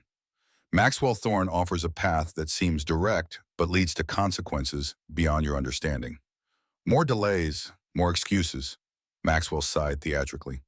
The Council has always preferred slow deliberation to decisive action, even when lives hang in the balance. Ask yourself, Douglas Morgan, why the Watch of Worlds found you now, 5 years after Catherine's transition? Why it activated specifically for you? The question hit Douglas with unexpected force. He looked down at this watch in his hand, its metal warm against his palm, the engravings pulsing gently with blue light that matched the forest's bioluminescence. Because something is coming, Maxwell continued, pressing his advantage. The boundaries grow thinner with each passing day. Change approaches whether the Council acknowledges it or not. Catherine understood this. She positioned herself strategically, waiting for the moment when you would find your way to her. Do not trust him, Eleanor warned, placing a hand on Douglas's arm. I've witnessed firsthand the consequences of his controlled boundary experiments. Entire areas destabilized, lives lost on both sides. Ancient history, Maxwell dismissed with a wave. Our methods have evolved, our understanding has deepened. The Watch chose you, Douglas Morgan, because you stand at the fulcrum point of coming change. The question is whether you will let fear of the unknown prevent you from finding Catherine again. Douglas felt the weight of decision pressing upon him. Too many revelations arriving too quickly for proper assessment. The soldier in him recognized a tactical situation where additional information was required before committing to action. I need time, he said finally. Time to process what I've learned. Time to understand my options. Maxwell looked disappointed but nodded in apparent respect for the decision. Time flows differently between our worlds, as you'll come to understand, but some opportunities appear only briefly before closing again. Remember that, Douglas Morgan. He turned to the Council with a formal bow that somehow managed to convey mockery rather than respect. By your leave, esteemed members, I trust you'll provide our new walker with balanced information rather than self-serving doctrine. Without waiting for a response, Maxwell Thorne turned and walked from the chamber, his departure leaving currents of disruption in his wake. Only when he had gone did the tension in the chamber noticeably diminish. He remains dangerous, Alaric said into the silence. Perhaps more so than when he sat among us. His charm conceals ambition unconstrained by ethics or foresight. Eleanor's posture relaxed slightly, though wariness remained evident in her expression. The convergence must be close to implementing their boundary collapse plan if Maxwell shows himself so openly. He normally prefers to work through proxies and manipulated agents. She turned to Douglas. His knowledge of Catherine's whereabouts is likely genuine. Maxwell Thorne rarely lies outright, preferring half-truths and omissions that serve his purposes. But following his guidance would come at tremendous cost. Douglas faced the Council, processing everything he had witnessed and heard. I need straight answers. Is Catherine truly conscious and aware as a threshold guardian? Does she remember me? Our life together? Alaric exchanged glances with the other Council members before responding. Threshold guardians retain core memories and emotional connections. Catherine Morgan would recognize you. Yes, her consciousness persists, though distributed differently than in human form. And could she be freed from this state, returned to human form? A heavier silence fell. The female Council member finally spoke when Alaric seemed reluctant. No threshold guardian has ever reverted to full humanity. Their energy becomes interwoven with the boundary matrix itself. To extract them would potentially collapse the thresholds they maintain. Potentially, Douglas noted the qualifier immediately. but not certainly. The risk would be extreme, Alaric said, and the process itself is theoretical at best. No council would sanction such an attempt. Douglas absorbed this, mind working methodically through implications and possibilities. Maxwell Thorne believes it could be done. Maxwell Thorne would risk 2 worlds for his vision of progress, Eleanor said sharply. His confidence exceeds his wisdom by orders of magnitude. The translucent council member leaned forward. What would you do, Douglas Morgan, if you found Catherine's threshold? What outcome do you seek from this knowledge? The question caught Douglas off guard. He had been so focused on confirming Catherine's existence, on the possibility of seeing her again, that he hadn't fully considered what might come after. I want to see her, he said honestly, to speak with her, to understand what happened and what she wants now. Beyond that, he trailed off, uncertain. An answer worthy of consideration, Alaric said with what sounded like approval. The council will deliberate on how best to assist your search, while ensuring boundary stability remains paramount. In the meantime, Eleanor Whitecrow can continue your education in the proper use of the Watch of Worlds. Its powers extend far beyond simple passage creation. Douglas recognized a diplomatic conclusion when he heard one. His military career had involved enough high-level briefings to recognize when authorities were politely but firmly ending a discussion. Thank you for your candor, he said, bowing slightly as he had seen Eleanor do earlier. I look forward to your guidance. We will meet again soon, Alaric promised, resuming his seat. Until then, trust your bloodline instincts, Douglas Morgan. They have guided you true thus far. Eleanor touched Douglas's arm, indicating it was time to depart. They backed respectfully from the council's presence before turning toward the chamber entrance. As they reached the threshold, Alaric's voice came once more. Douglas Morgan. He turned to find all 7 council members looking at him with identical intensity. The watch was not sent to you by accident, Alaric said, nor was it truly stolen from us 38 years ago, though that narrative served necessary purposes. Some truths can only be revealed when the walker is ready to hear them. Before Douglas could question this cryptic statement, the light in the chamber dimmed, signaling an unmistakable end to the audience. Outside, the luminescent forest seemed somehow different, the patterns of light flowing with increased intensity. Eleanor led Douglas along a different path than the one they had arrived by, moving with purpose through the strange woodland. There's more happening here than they're telling me, Douglas said, when they had put sufficient distance between themselves and the council tree. Always, Eleanor agreed without hesitation. The council deals in layers of truth, revealing only what they believe necessary at any given moment. It is both their strength and their greatest weakness. And you, what aren't you telling me? Eleanor's pace slowed slightly, though she continued moving forward. My history with the council is complicated. With Maxwell Thorne more so. There was a time when I believed in his vision of boundary transcendence, when I helped him conduct experiments that violated council protocols. She glanced at Douglas, measuring his reaction. I was young and idealistic. I believed the council's caution was merely resistance to change rather than wisdom born of experience. It took catastrophic consequences for me to recognize my error. What happened? A boundary collapse in a remote area of Wyoming, 1978 by your calendar. A small town called Meridian's Edge ceased to exist overnight, along with a corresponding section of Elysium. Over 300 human lives lost, dozens of Elysian entities destroyed. The survivors had to be relocated, their memories adjusted. The official explanation involved a natural gas explosion. Horror washed through Douglas. And you were involved? I helped Maxwell create the experimental boundary modification that led to the collapse, Eleanor admitted, pain evident in her voice. I didn't intend destruction, but intention means little against results. The council stripped me of my position and condemned me to permanent exile. A mercy, considering the alternative, was energy dispersal. They walked in silence for several minutes, Douglas processing this revelation.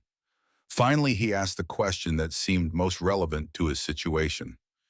Why are you helping me now, after all these years of exile? Eleanor stopped at a junction in the path, turning to face him fully. Because your wife deserves better than to be used as a pawn in Maxwell's grand design. Because the watch choosing no represents a significant shift in the boundary equilibrium. And because, she hesitated, vulnerability showing through her composed exterior, atonement requires action, not merely regret. She gestured toward the right-hand path. This way leads to a place where we can speak more freely than under the council's observation. There are aspects of your situation that neither the council nor Maxwell have fully explained. Douglas studied her face, applying the instincts for character assessment he had honed through decades of security work and military service. Despite her admitted past deception, he sensed genuine concern beneath her current guidance. Lead on, he decided, trusting his judgment while maintaining cautious awareness. But understand that finding Catherine remains my priority, regardless of boundary politics or ancient conflicts. Eleanor nodded, accepting his position without argument. Finding her may prove simpler than deciding what comes after, Douglas Morgan. Prepare yourself for possibilities beyond reunion. Catherine exists now in a form fundamentally changed by her transition. What she needs from you may differ greatly from what you hope to offer her. With that sobering observation, she turned and continued along the right-hand path. Douglas followed, the watch pulsing gently against his palm like a second heartbeat, counting time in a rhythm only partially connected to the world he had known all his life. Above them, strange constellations wheeled in Elysium's night sky, illuminating a journey whose destination remained shrouded in mystery and conflicting truths. Somewhere in this realm, Catherine existed in a form he could scarcely imagine. Finding her would be only the beginning of a much more complex challenge than Douglas had anticipated when the watch first came into his possession. The boundaries between worlds continued to thin, time flowed according to unfamiliar laws, and forces beyond human comprehension maneuvered for advantage in a conflict spanning millennia. Amid these cosmic currents, Douglas Morgan walked a path illuminated by bioluminescent flora, guided by an exiled guardian, toward a truth about his wife that would forever change his understanding of life, death, and the permeable boundaries between. The path Eleanor chose wound through increasingly strange sections of the luminescent forest. Normal rules of space seemed to apply less stringently the deeper they traveled into Elysium. Massive trees grew at impossible angles. Clearings appeared suddenly where dense foliage had blocked the way moments before. Perspective shifted subtly, making distances difficult to judge. Douglas maintained his soldiers' discipline, focusing on immediate concerns rather than allowing the alien environment to overwhelm his senses. The watch remained warm in his palm, its subtle pulsing matching the rhythm of the forest's bioluminescence. He found himself instinctively using it as a stabilizing point, a connection to reality as he understood it. "Where exactly are we going?" he finally asked as they crossed a stream that flowed uphill rather than down, its waters gleaming with colors no earthly liquid could produce. Eleanor paused at the stream's edge, kneeling to touch the water with evident reverence. "To someone who can help us locate Catherine more precisely than either the Council or Maxwell would allow. Someone who exists outside their spheres of influence. Another exile like yourself?" A smile touched Eleanor's weathered face. "Of a sort, though her circumstances differ greatly from mine. The Council considers her a myth, a story told to young guardians. Maxwell dismisses her as irrelevant to his grand designs. Both underestimate her significance." She rose and continued along a narrower path that appeared to form itself before their feet, vegetation parting with gentle sighs as they passed. "We approach the periphery now, the edge of what the Count claims as their domain. Beyond lies the deep wilderness, where Elysium's oldest entities dwell. The forest around them changed subtly. The trees grew more gnarled, their luminescence dimmer but somehow deeper, the patterns more complex. The air carried new scents, ancient and primal, like earth after eons of compression finally exposed to open air. Sounds changed too, the gentle rustle of leaves replaced by rhythmic pulses that Douglas felt in his bones rather than heard with his ears. "Few walkers venture this far," Eleanor said, her voice lowered respectfully. "The deep wilderness acknowledges no authority but its own ancient patterns. Even the Council approaches with caution when necessity demands." "Yet you seem familiar with the path," Douglas observed, noting the confidence in her movements despite the increasingly alien terrain. "During my exile, I sought understanding in places the Council feared to explore," Eleanor replied. "The deep wilderness offered perspectives untainted by political considerations or boundary bureaucracy.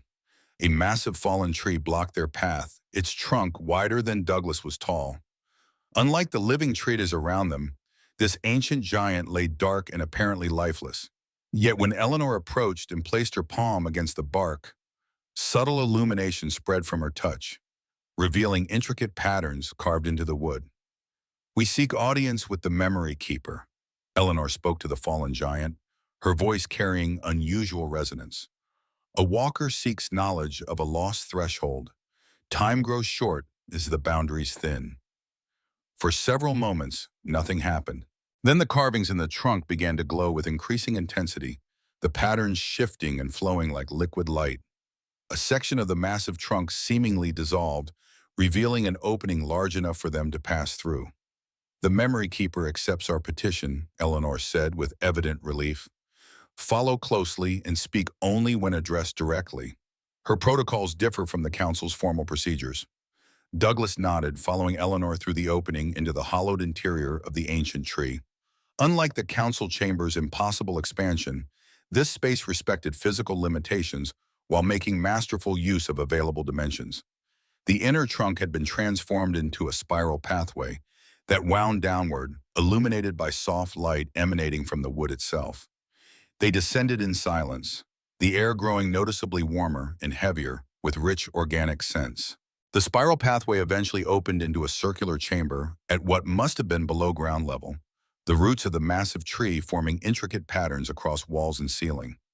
At the chamber's center stood a single chair carved from the living wood, occupied by a figure unlike any Douglas had encountered in Elysium thus far. She appeared simultaneously ancient and ageless, her form difficult to focus on directly. Sometimes she seemed an elderly woman with silver hair and piercing eyes, sometimes a young girl with flowers braided into dark tresses, sometimes a mature woman in her prime with knowing eyes and strong hands. All these aspects shifted and flowed, never settling on a single appearance for more than moments at a time. Eleanor Whitecrow, the memory keeper, spoke, her voice carrying similar shifting qualities, sometimes deep and resonant, sometimes light and musical. "Decades in human time since you last sought my counsel. The boundaries have grown thinner in your absence." "Memory keeper," Eleanor bowed deeply, genuine respect evident in her posture. "I present Douglas Morgan, a walker newly awakened, bearer of a watch of worlds, and seeker of a specific threshold." The memory keeper's shifting gaze settled on Douglas, momentarily stabilizing into the aspect of a mature woman with eyes that contained depths beyond human comprehension. "Douglas Morgan, the name carries echoes across boundary layers. Your awakening ripples outward, touching patterns long dormant." Douglas felt her assessment like a physical weight, as if his entire existence were being cataloged and categorized by an intelligence operating on principles beyond his understanding. He resisted the urge to step back, instead meeting her gaze directly. "I seek information about my wife, Catherine Morgan," he stated simply. "She became a threshold guardian 5 years ago. I need to find her specific threshold location." But the memory keeper's form shifted again, becoming more defined, more present. "Catherine Ellis Morgan," she repeated, the name causing ripples of light to flow through the root patterns surrounding them. Yes, her transition created distinctive disturbances in the boundary fabric. Unusual circumstances, incomplete protocols. She extended a hand, the gesture inviting Douglas forward. "The watch you carry, may I examine it?" Douglas glanced at Eleanor, who nodded encouragement. He approached the memory keeper and placed the watch in her outstretched palm. Her fingers closed around it, and immediately the chamber's illumination intensified, root patterns pulsing with synchronized light. "Interesting," the memory keeper murmured. "This watch has been modified. The council's signature remains, but overlaid with another's work. Subtle alterations to its core functioning." "Maxwell Thorne," Eleanor suggested grimly. The memory keeper's expression shifted through several emotions too quickly to interpret before settling on something like amused recognition. "His techniques are distinctive, yes, though he has grown more sophisticated over the decades. But there is another influence here as well. Something familiar." She opened the watch case, studying the strange symbols in the hands that moved according to laws beyond conventional time. Catherine Morgan's energy signature resonates within this mechanism. She handled this watch before her transition. Douglas felt his heart constrict. That's impossible. The watch only appeared at the museum recently.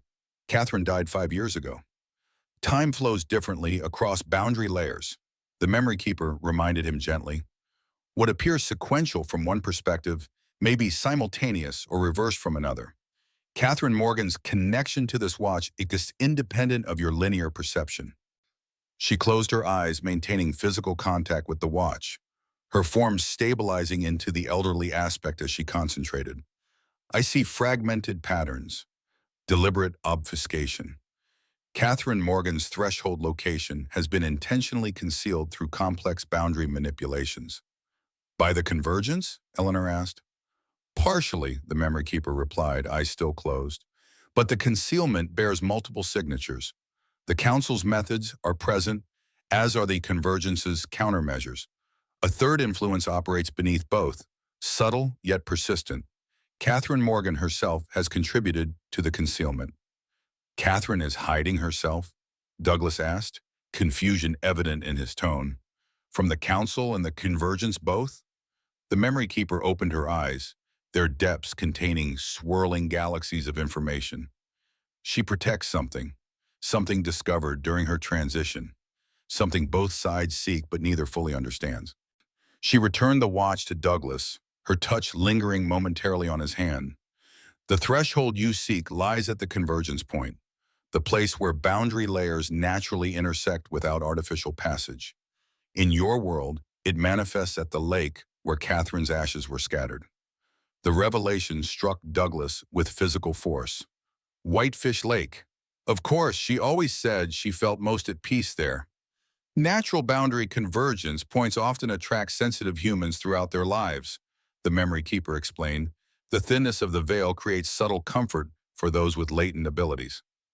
The convergence point is heavily monitored by the council, Eleanor objected. How could Catherine's threshold remain hidden there?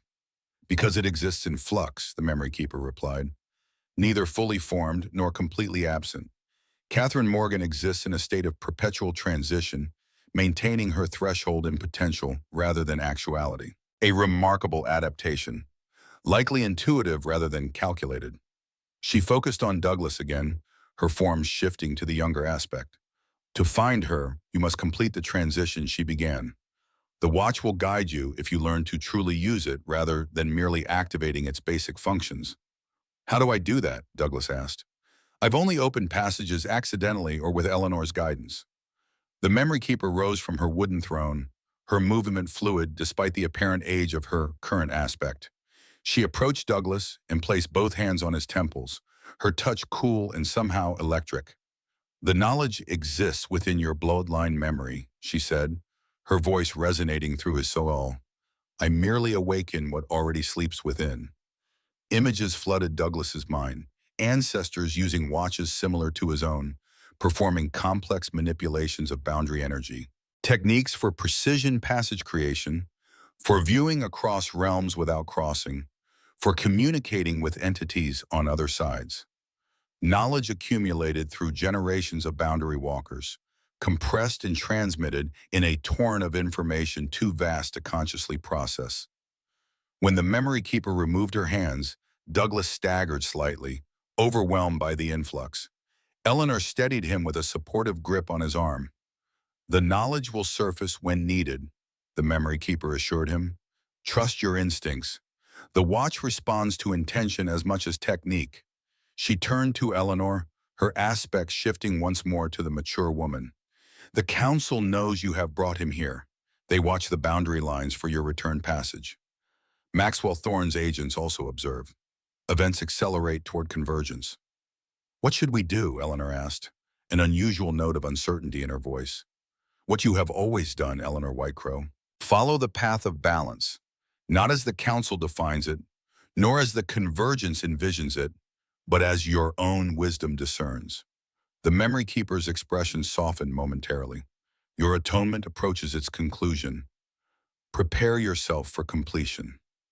These cryptic words clearly affected Eleanor deeply. She paled slightly and nodded, a gesture containing both acknowledgement and resignation. The memory keeper returned to her throne, her form beginning to lose definition around the edges. Time grows short. The boundary fluctuations accelerate beyond historical precedents. Both the Council and the Convergence prepare final moves in their ancient game. Catherine Morgan's threshold represents a fulcrum point neither side anticipated. She fixed Douglas with a gaze that seemed to see through time itself. When you find her, Douglas Morgan, remember that what seems like ending may be transformation. What appears as loss may be evolution. The boundaries between life and death, between separation and unity, are as permeable as those between worlds when perceived correctly. With these words, the memory keeper's form dissolved into patterns of light that flowed into the root system surrounding them. The chamber remained illuminated, but her presence had unmistakably departed. She rarely speaks so directly, Selenor said into the silence that followed. The situation must be more critical than even I realized. Douglas touched the watch in his pocket, feeling new awareness of its functions flowing through his consciousness. We need to return to Earth, to Whitefish Lake. Eleanor nodded. The memory keeper has given us the key location, but reaching Catherine's threshold will still require precise timing and technique. The convergence point fluctuates according to astronomical and energetic patterns. The anniversary of her death approaches, Douglas realized. 3 days from now. 5 years exactly since her ashes were scattered on the lake. A significant convergence of temporal and emotional resonance, Eleanor agreed. If Catherine maintains her threshold and potential state, as the memory keeper suggested, that would be the optimal moment for it to fully manifest. Can you help me prepare? Teach me to use the watch properly? Eleanor's expression grew solemn. I will share what I know, but the memory keeper has already given you access to knowledge beyond my own experience. Your bloodline connection to the watch provides capabilities I never possessed even as a council member. They made their way back up the spiral pathway, emerging from the fallen giant into Elysium's strange twilight. The forest had changed subtly during their time with the memory keeper, the luminescence patterns shifting to deeper blues and purples. The air carried a new tension, like the atmosphere before a thunderstorm. We should create a passage back to your world, Eleanor said, scanning their surroundings with evident concern. The memory keeper was right. We are being observed. Douglas followed her gaze but saw nothing unusual among the glowing trees. Then he remembered the techniques that had flowed into his mind during the memory keeper's touch. He closed his eyes briefly, allowing new awareness to surface, then opened them with altered perception. The forest transformed before him. Layers of reality became visible, overlapping like transparent sheets. Among the trees, he could now see figures maintaining careful distance, some bearing the distinctive energy signatures of council sentinels, others with darker, more turbulent auras that suggested convergence operatives. I see them, he said quietly, both sides watching us. Your perception develops quickly, Eleanor noted with approval. The memory keeper's gift accelerates abilities that would normally require months of practice. Can we create a passage they won't detect? Eleanor considered the question. Not with conventional techniques, but your watch's modifications might offer possibilities the observers wouldn't anticipate. Douglas removed the watch from his pocket, studying it with new understanding. The engravings now appeared as complex mathematical equations rather than merely decorative patterns. The watch face revealed multiple dimensional coordinates rather than simple time measurement. I see how to do it, he said, the knowledge rising from depths he hadn't known existed within him.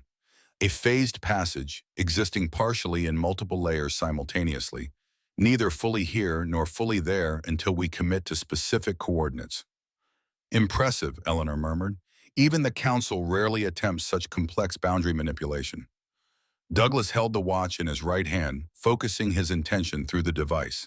Rather than the dramatic energy surge of previous passages, this activation felt subtle, precisely controlled.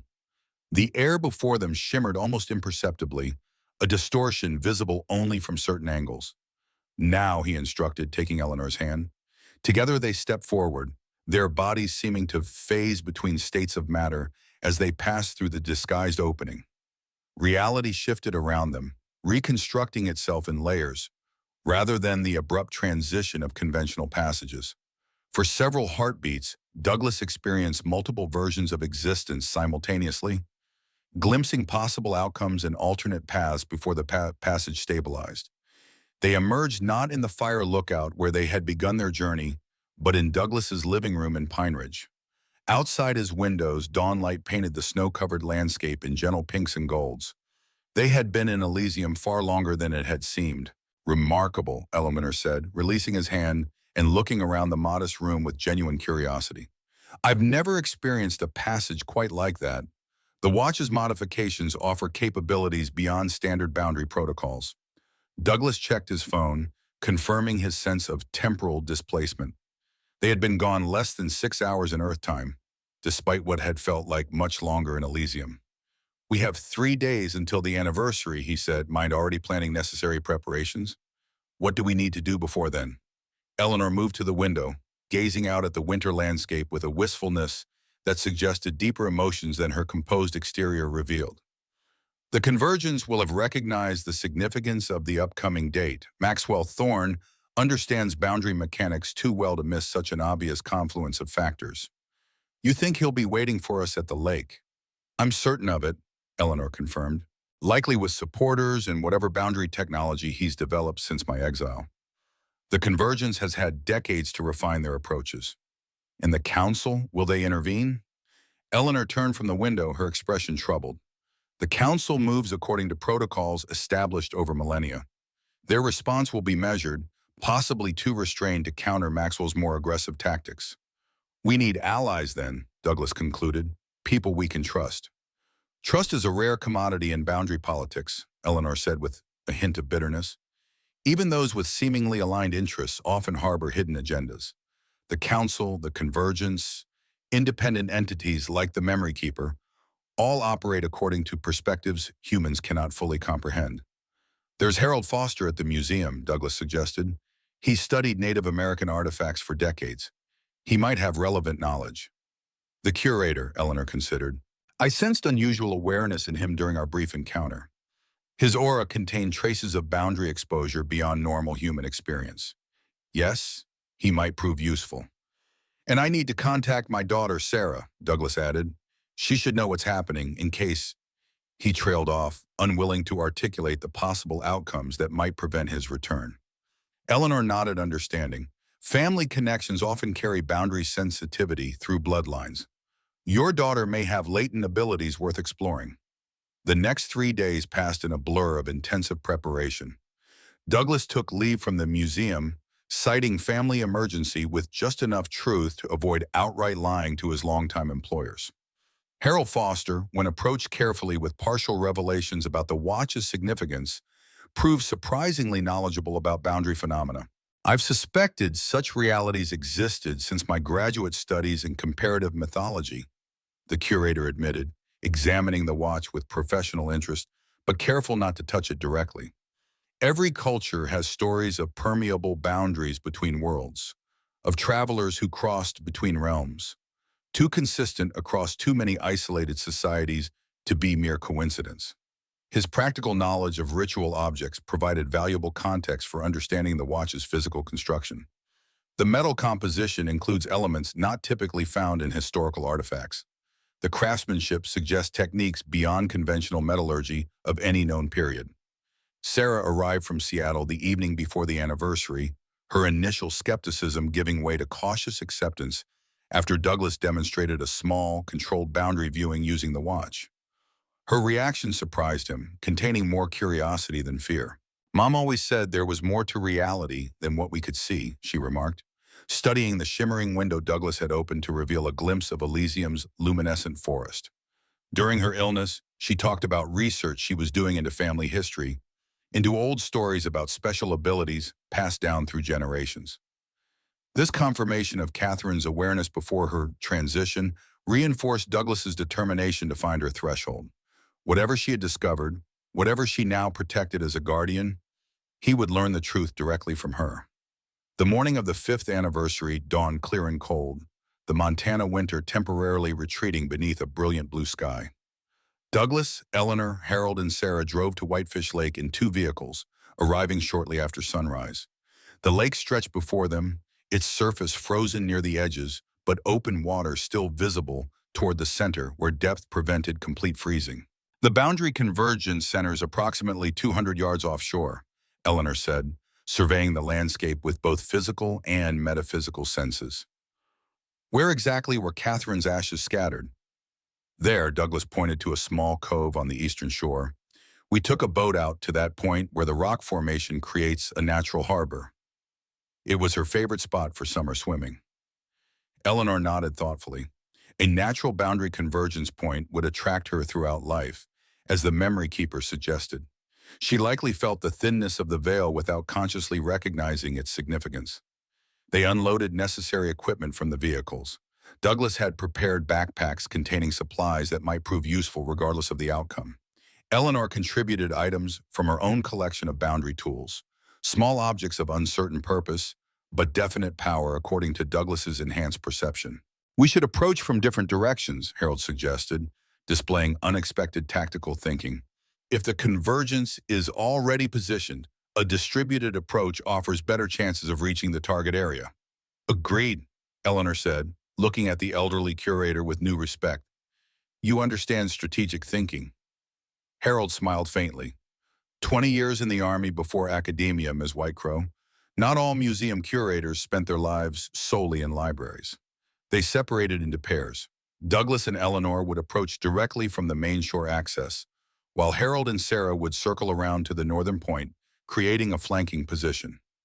Each pair carried communication devices, though Eleanor warned that boundary phenomena might interfere with electronic signals as they approached the convergence point. As they made their way along the frozen shoreline, Douglas felt the watch growing increasingly responsive in his pocket. Its energy pulsed stronger with each step toward the cove, confirming they moved in the correct direction. Someone's ass there, he said quietly, enhanced perception revealing disturbances in the boundary layer ahead. Multiple presences gathered at the convergence point. Eleanor nodded grimly. Maxwell works quickly. He must have mobilized immediately after our meeting with the council. They continued forward more cautiously, using natural cover where possible. As they approached the small cove, the disturbances in reality became visible even without enhanced perception. The air above the partially frozen water shimmered like heat waves despite the winter cold. Occasional flashes of blue energy crackled between invisible points, creating momentary geometric patterns before fading. At the shoreline, a group of people had established what appeared to be scientific equipment focused on the boundary disturbance. Douglas counted 8 individuals moving with purpose among tripod-mounted devices and portable computer stations. At the center of this activity stood Maxwell Thorne, his silver hair catching the morning sunlight as he directed the operation with confident gestures. They're attempting to stabilize the potential threshold, Eleanor whispered, crouching beside Douglas behind a cluster of boulders, forcing manifestation before the natural convergence peak at the exact anniversary moment. Can they succeed? Douglas asked, hand closing around the watch in his pocket. Possibly, Eleanor admitted. The convergence has always excelled at applying technological solutions to boundary phenomena. But premature manifestation creates instability. If Catherine's threshold fully forms under artificial conditions, it may not remain stable. Douglas scanned the area for any sign of council presence. Are they just going to let this happen? The council rarely intervenes directly in human realm activities, Eleanor reminded him. They prefer to work through proxies or to manage consequences after events unfold rather than preventing actions they consider temporary disruptions. Even when those disruptions threaten the boundaries themselves? Their caution has preserved the balance for millennia, Eleanor said, though her tone suggested personal disagreement with their methods. They take the long view, sometimes at the expense of immediate concerns. A sudden surge of energy from the convergence point drew their attention. The shimmering air above the lake coalesced into more defined patterns, geometric shapes forming and dissolving in rapid sequence. Maxwell's team responded with increased activity, adjusting their equipment to capture and enhance the manifestation. It's happening too soon, Eleanor said with evident concern. They're forcing the threshold into manifestation hours before the natural convergence peak. The strain on the boundary fabric will be immense. Douglas felt the watch vibrating against his hand, its energy resonating with the disturbance over the lake. Knowledge from his awakened bloodline memory surfaced, providing understanding of what he witnessed. They're using amplification techniques, he realized, drawing power from the convergence point itself to accelerate the manifestation. It creates a feedback loop that could become self-sustaining and potentially catastrophic, Eleanor added. This approach risks boundary cascade failure across multiple connection points. Maxwell has grown either more desperate or more reckless since my time with the convergence. Douglas activated his communication device. Harold, Sarah, what's your position? Sarah's voice came through with noticeable electronic distortion. Northern point reached. We can see the operation from here. There's someone else watching from the western shore. Multiple figures observing but not intervening. The council's representatives, Eleanor confirmed, watching but not acting as expected. What's our move? Harold asked, his military background evident in the precise question. Douglas considered their options, drawing on both his military experience and newly awakened boundary knowledge. We need to interrupt their amplification sequence before the threshold fully manifests under artificial conditions. If we can delay until the natural convergence peak, Catherine's threshold will form properly according to her own design rather than Maxwell's manipulation. Direct confrontation would be unwise, Eleanor cautioned. The convergence team outnumbers us, and their boundary technology gives them significant advantages. We don't need to confront them directly, Douglas said, a plan forming in his mind. We just need to disrupt their energy focus temporarily. He explained his approach quickly.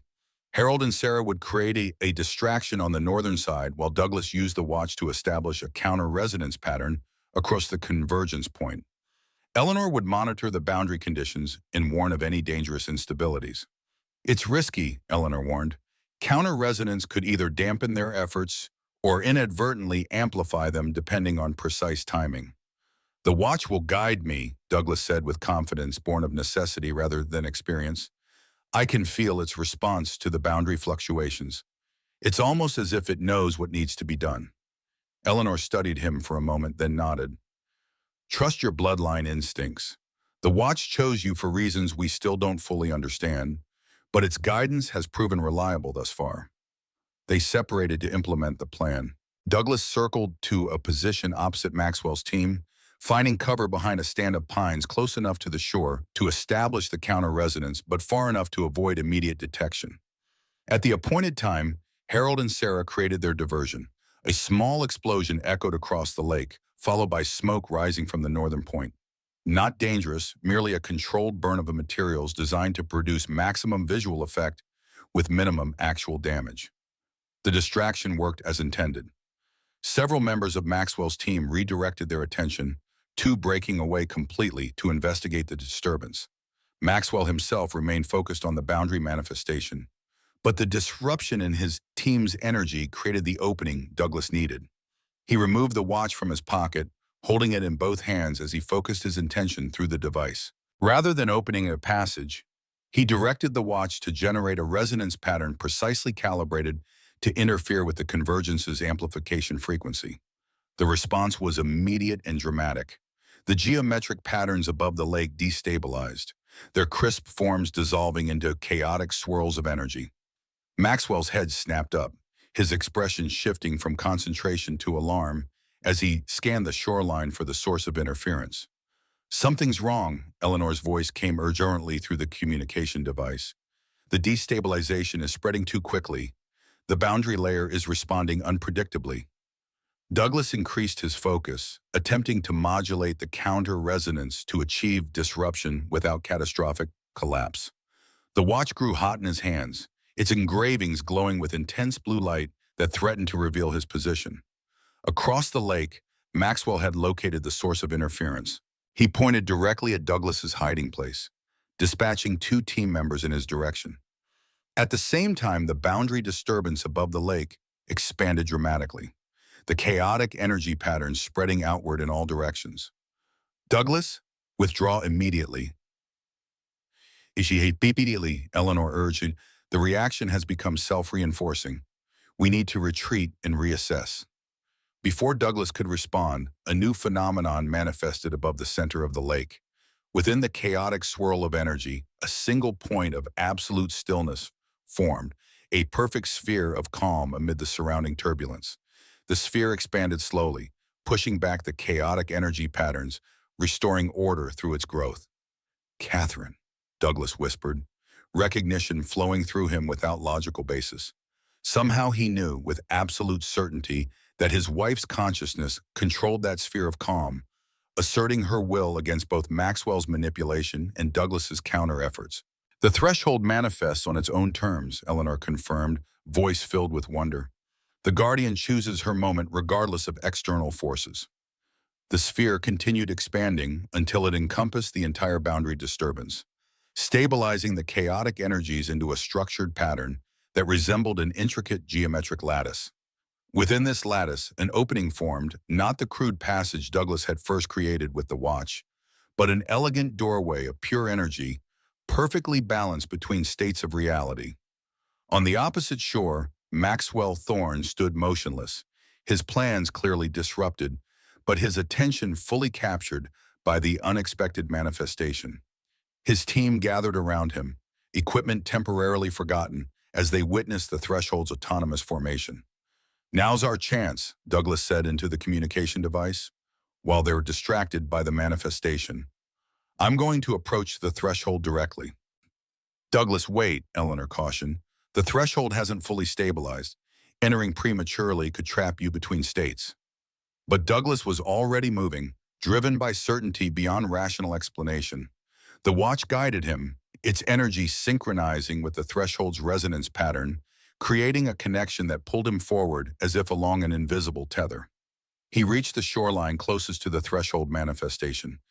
The ice at the lake's edge cracked beneath his weight, but held as he positioned himself directly opposite the energy doorway that hovered above the water, approximately 50 yards offshore. The watch grew warmer in his hand, its mechanism activating without conscious direction from Douglas. A beam of blue light extended from the device toward the threshold, creating a bridge of energy across the intervening space. "Douglas Morgan approaches the threshold of potential," a voice announced, emanating from the doorway itself rather than any visible entity.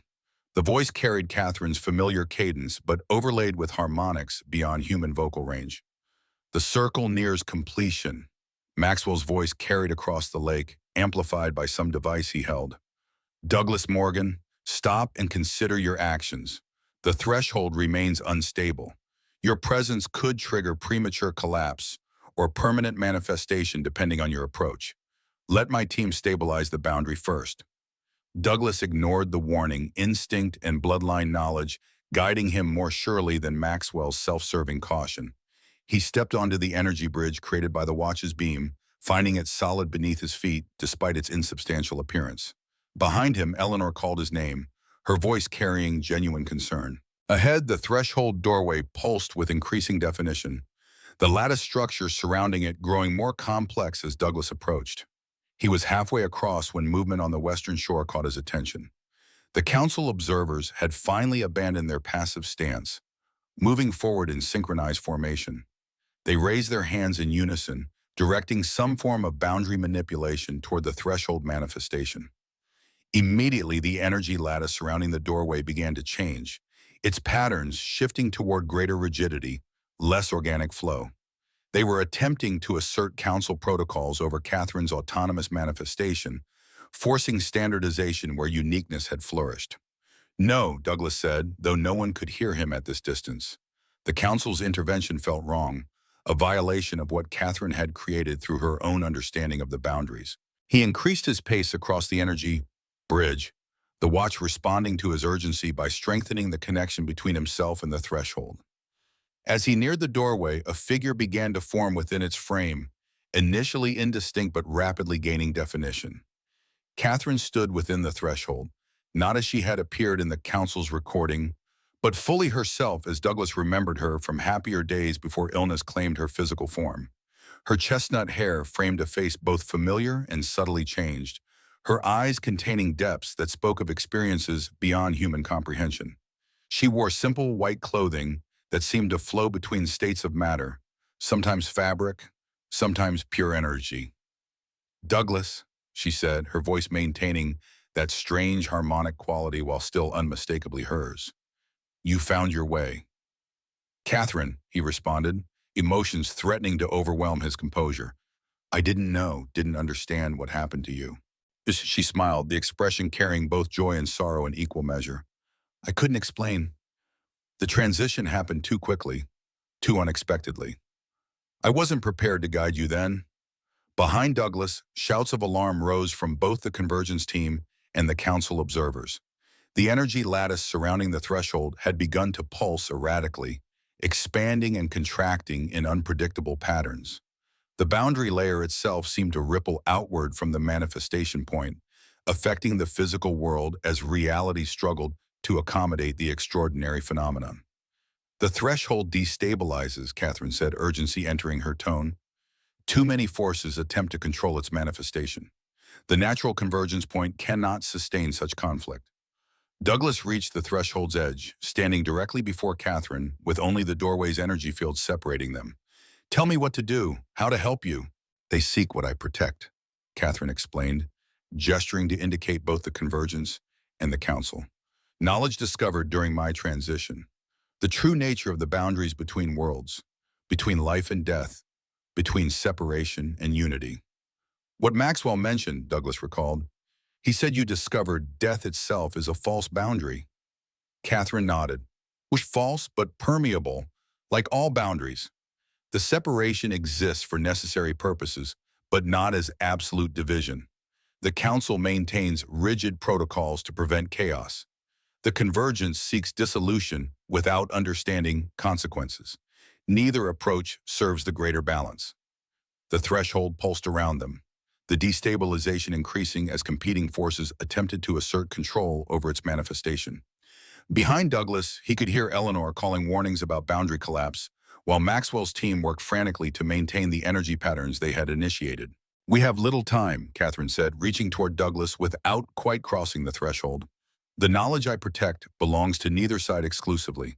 It represents potential evolution in boundary understanding, but only if approached with balanced perspective. Let me help you, Douglas pleaded. Tell me what I can do. Catherine's expression softened. You already carry what's needed.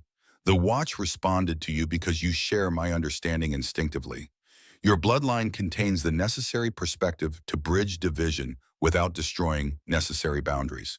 She gestured toward the watch in his hand. The modifications I made before my transition prepared it for this moment.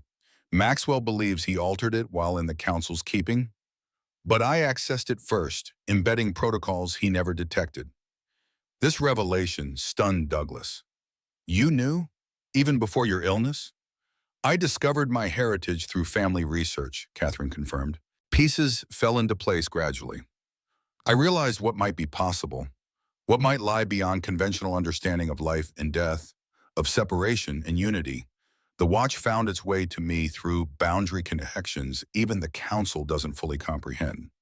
The threshold pulsed violently, the energy lattice beginning to fracture under the strain of competing manipulations.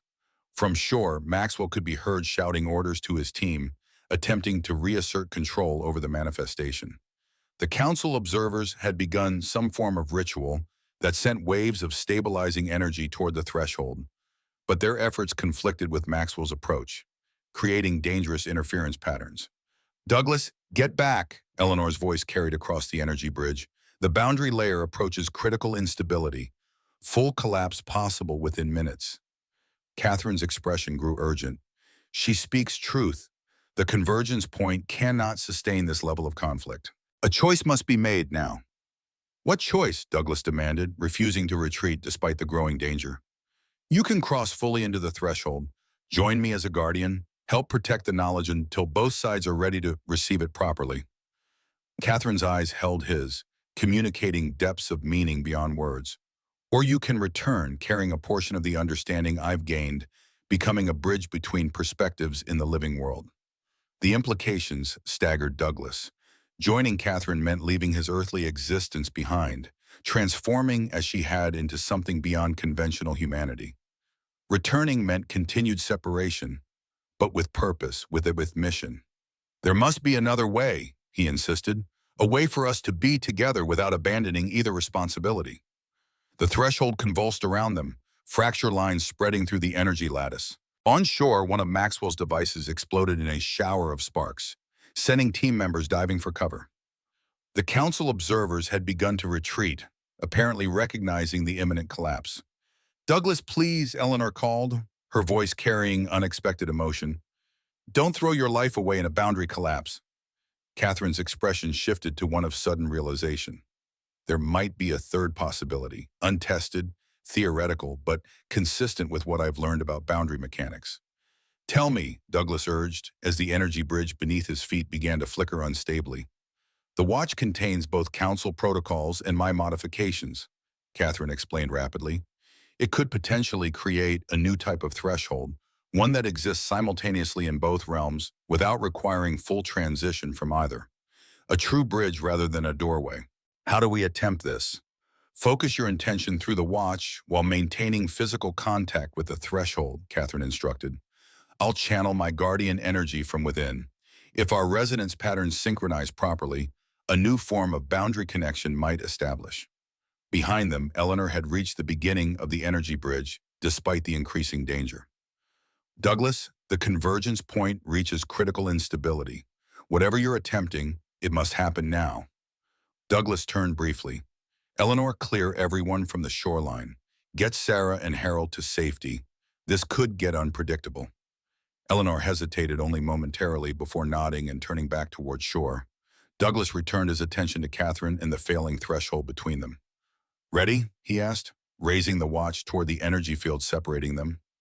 "Always," Catherine replied, the single word carrying a lifetime of connection between them. Douglas pressed the watch against the threshold's energy field while focusing his intention through the device. Catherine extended her hands from within, placing them precisely opposite the watch on her side of the boundary. Energy flowed between them, blue light from the watch meeting golden illumination from Catherine's guardian form. The effect was immediate and dramatic.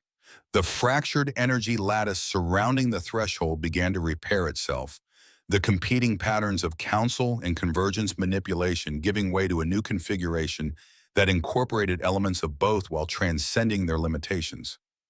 At the center of this transformation, Douglas felt the watch's mechanism changing beneath his touch, its internal workings reconfiguring to accommodate the new boundary paradigm emerging from his connection with Catherine.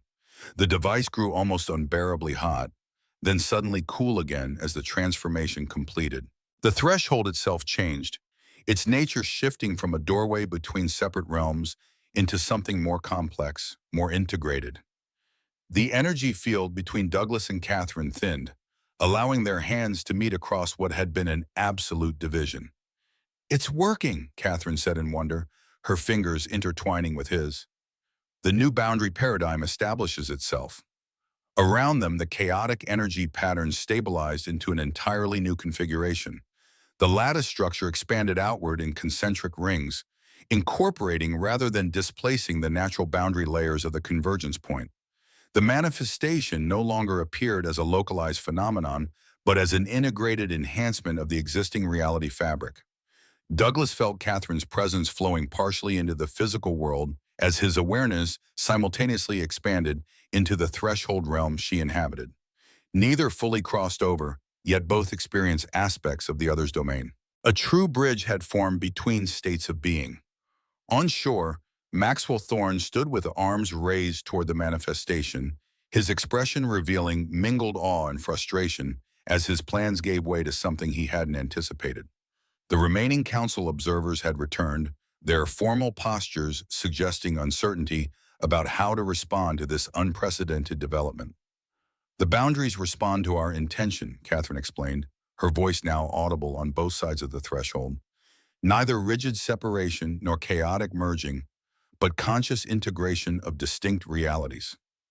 Douglas maintained his focus through the watch, sensing how the device now functioned as an anchor point for the new boundary paradigm. "How stable is this connection?" "Theoretically sustainable indefinitely," Catherine replied, "though it requires conscious maintenance from both sides. We become the living bridge, Douglas, guardian and walker simultaneously." The implications expanded through his awareness.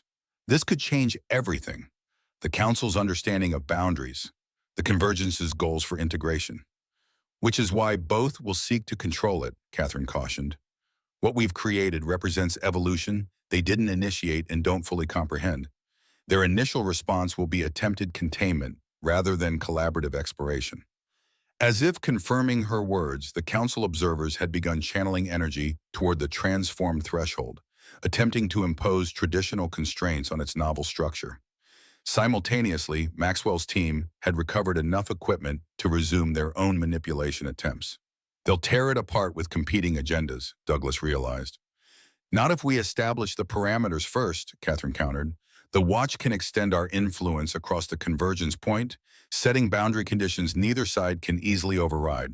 Douglas understood instinctively what was required. He repositioned the watch, directing its energy outward in a spherical pattern that encompassed the entire convergence point. Catherine channeled her guardian abilities through their connected hands, infusing the expansion with stabilizing resonance. The effect rippled outward, creating a dome of integrated boundary energy that extended from the lake's center to encompass the entire shoreline. Within this dome, reality itself seemed enhanced rather than altered. Colors slightly richer, sounds more harmonically complex, physical objects more precisely defined in space and time. The heart of Elysium, Catherine named the phenomenon. Not a place, but a state of balanced integration between realms, the potential evolution of boundary understanding we've discovered through our connection. On shore, both the convergence team and council observers has found their equipment and boundary manipulation techniques neutralized within the dome's influence. Maxwell Thorne stood at the water's edge, his expression shifting from frustration to calculating assessment as he witnessed the unprecedented manifestation. "Catherine Morgan," he called, his voice carrying clearly across the water. "You've exceeded even my expectations. What you've created represents exactly what the convergence has sought for generations. Let me help you develop and expand this integration pattern." "Your help comes with conditions and constraints, Maxwell," Catherine replied, her voice emanating from the threshold yet audible throughout the dome. "Your vision of integration serves your personal ambitions as much as any greater balance. All visionaries seek to shape the future according to their understanding," Maxwell countered smoothly. "The council would restrict what you've created, limit its potential to preserve their outdated boundary protocols. I offer partnership in evolution."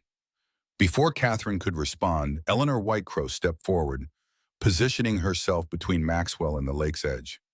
"Your partnerships always serve your interests first, Maxwell," she said, her voice carrying the weight of painful experience. "What Catherine and Douglas have created deserves neither your manipulation nor the council's restriction."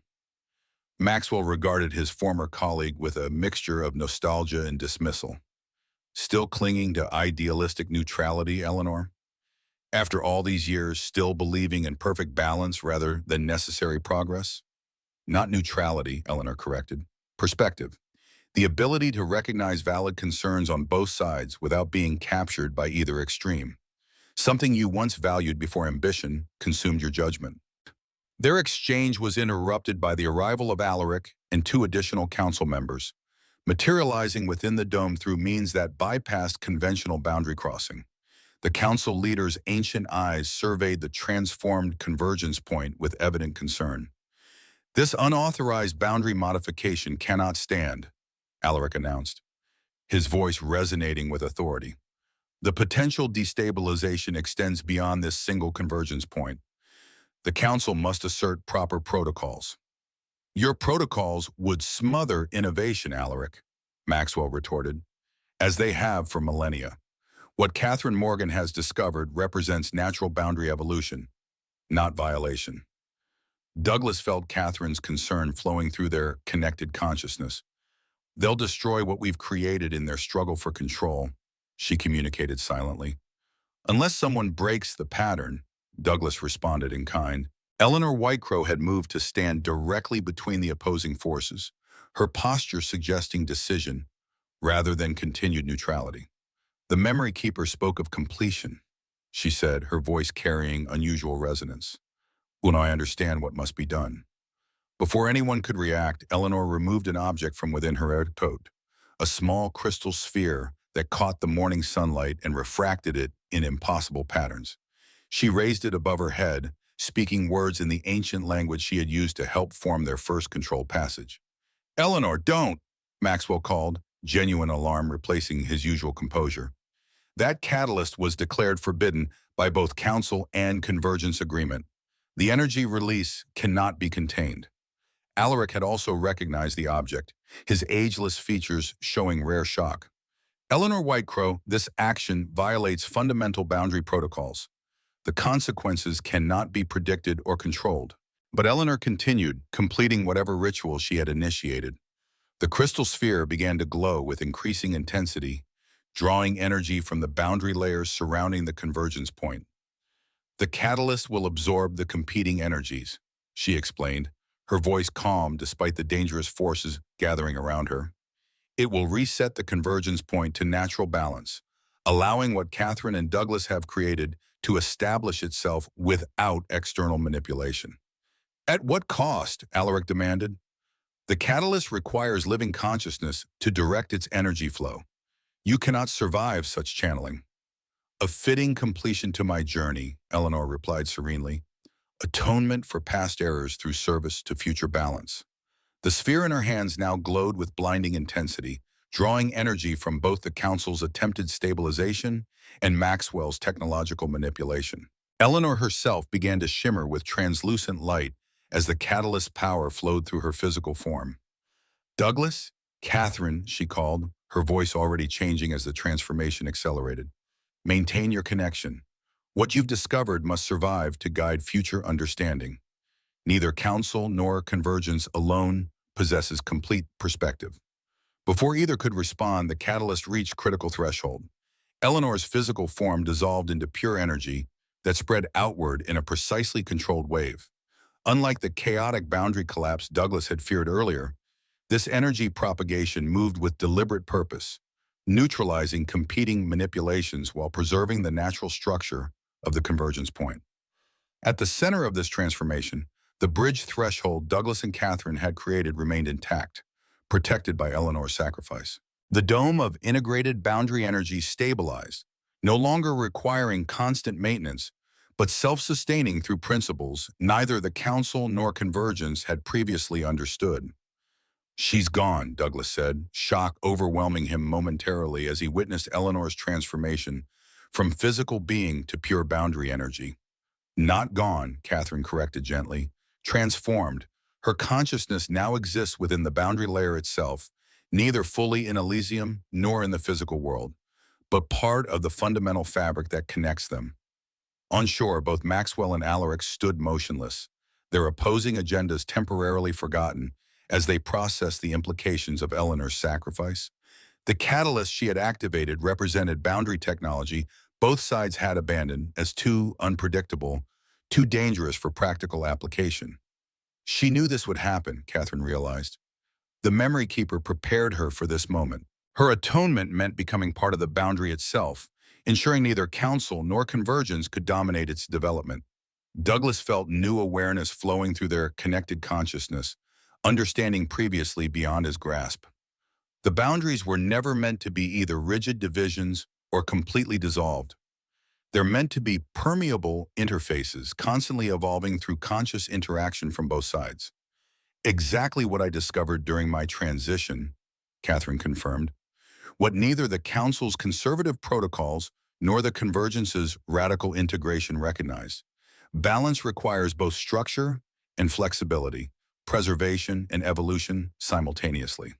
The energy wave from Eleanor's transformation continued outward beyond the convergence point, affecting boundary layers across increasingly wider areas. Douglas could sense these changes through his enhanced perception, watching as rigid patterns loosened while chaotic fluctuations stabilized, all moving toward more harmonious integration. "What happens now?" he asked as the immediate crisis subsided, leaving their bridge threshold intact amid transformed reality. "We become what Eleanor sacrificed herself to protect," Catherine answered. "Custodians of a new boundary understanding, representatives of balanced integration rather than either extreme." She gestured toward shore where Sarah and Harold had emerged from cover to witness the extraordinary events unfolding across the lake. "And we share this understanding with those ready to receive it, beginning with those who already sense the truth instinctively." Douglas watched as his daughter approached the water's edge cautiously, her expression suggesting she perceived more of the boundary phenomena than ordinary humans should. Harold Foster stood beside her, his professional reserve giving way to wonder as he observed the transformed convergence point. Sarah has the bloodline sensitivity, Catherine confirmed, following Douglas's thoughts. It manifests differently than yours, but she's always had capacity to perceive beyond conventional boundaries. That's why she accepted your demonstration so readily, why she came to help despite the apparent impossibility of our situation. The bridge threshold they had created allowed Douglas to remain physically present in the world, while simultaneously experiencing aspects of Catherine's guardian realm. Neither fully separated nor completely merged, they existed in conscious integration, demonstrating through their very being the principles they had discovered. This isn't an ending, Douglas realized as understanding continued to unfold within his expanded awareness. It's transformation, evolution of what's possible when boundaries serve as connections rather than divisions. Catherine smiled, the expression carrying both human warmth and guardian wisdom. The beginning of a new approach, one that honors separation where necessary for integrity, while embracing connection where possible for growth. Together, they turned toward shore, toward Sarah and Harold, toward the representatives of council and convergence, who would need to reconsider fundamental assumptions in light of what they had witnessed. The watch continued its subtle pulsing against Douglas's palm, no longer merely a tool for crossing boundaries, but an integral component of maintaining their conscious bridge between worlds.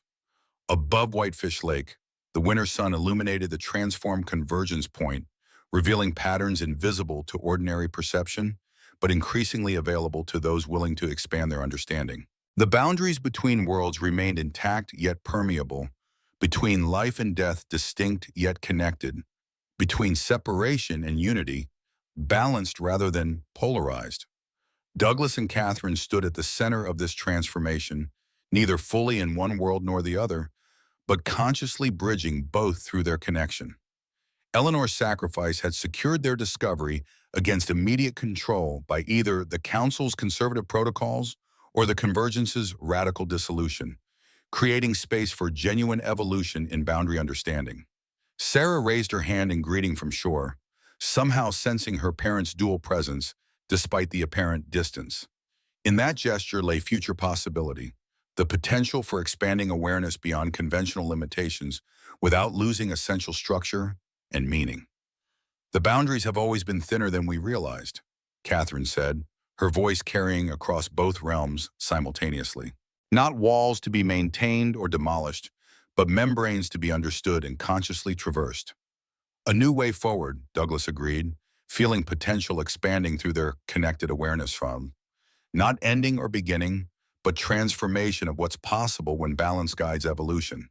Together they stood within the heart of Elysium, guardian and walker simultaneously, modeling through their very existence the integration they had discovered. The watch pulsed against Douglas's palm, no longer merely an artifact of boundary crossing, but a symbol of conscious connection between worlds, between states of being, between separation and unity in balanced relationship. And around them, reality itself seemed to breathe more deeply, boundaries flexing with newfound resilience. Neither rigidly separated nor chaotically merged, but consciously integrated through understanding that transcended previous limitations while honoring necessary distinctions. Not ending, but transformation. Not loss, but evolution. The boundary between worlds revealed its true nature at last.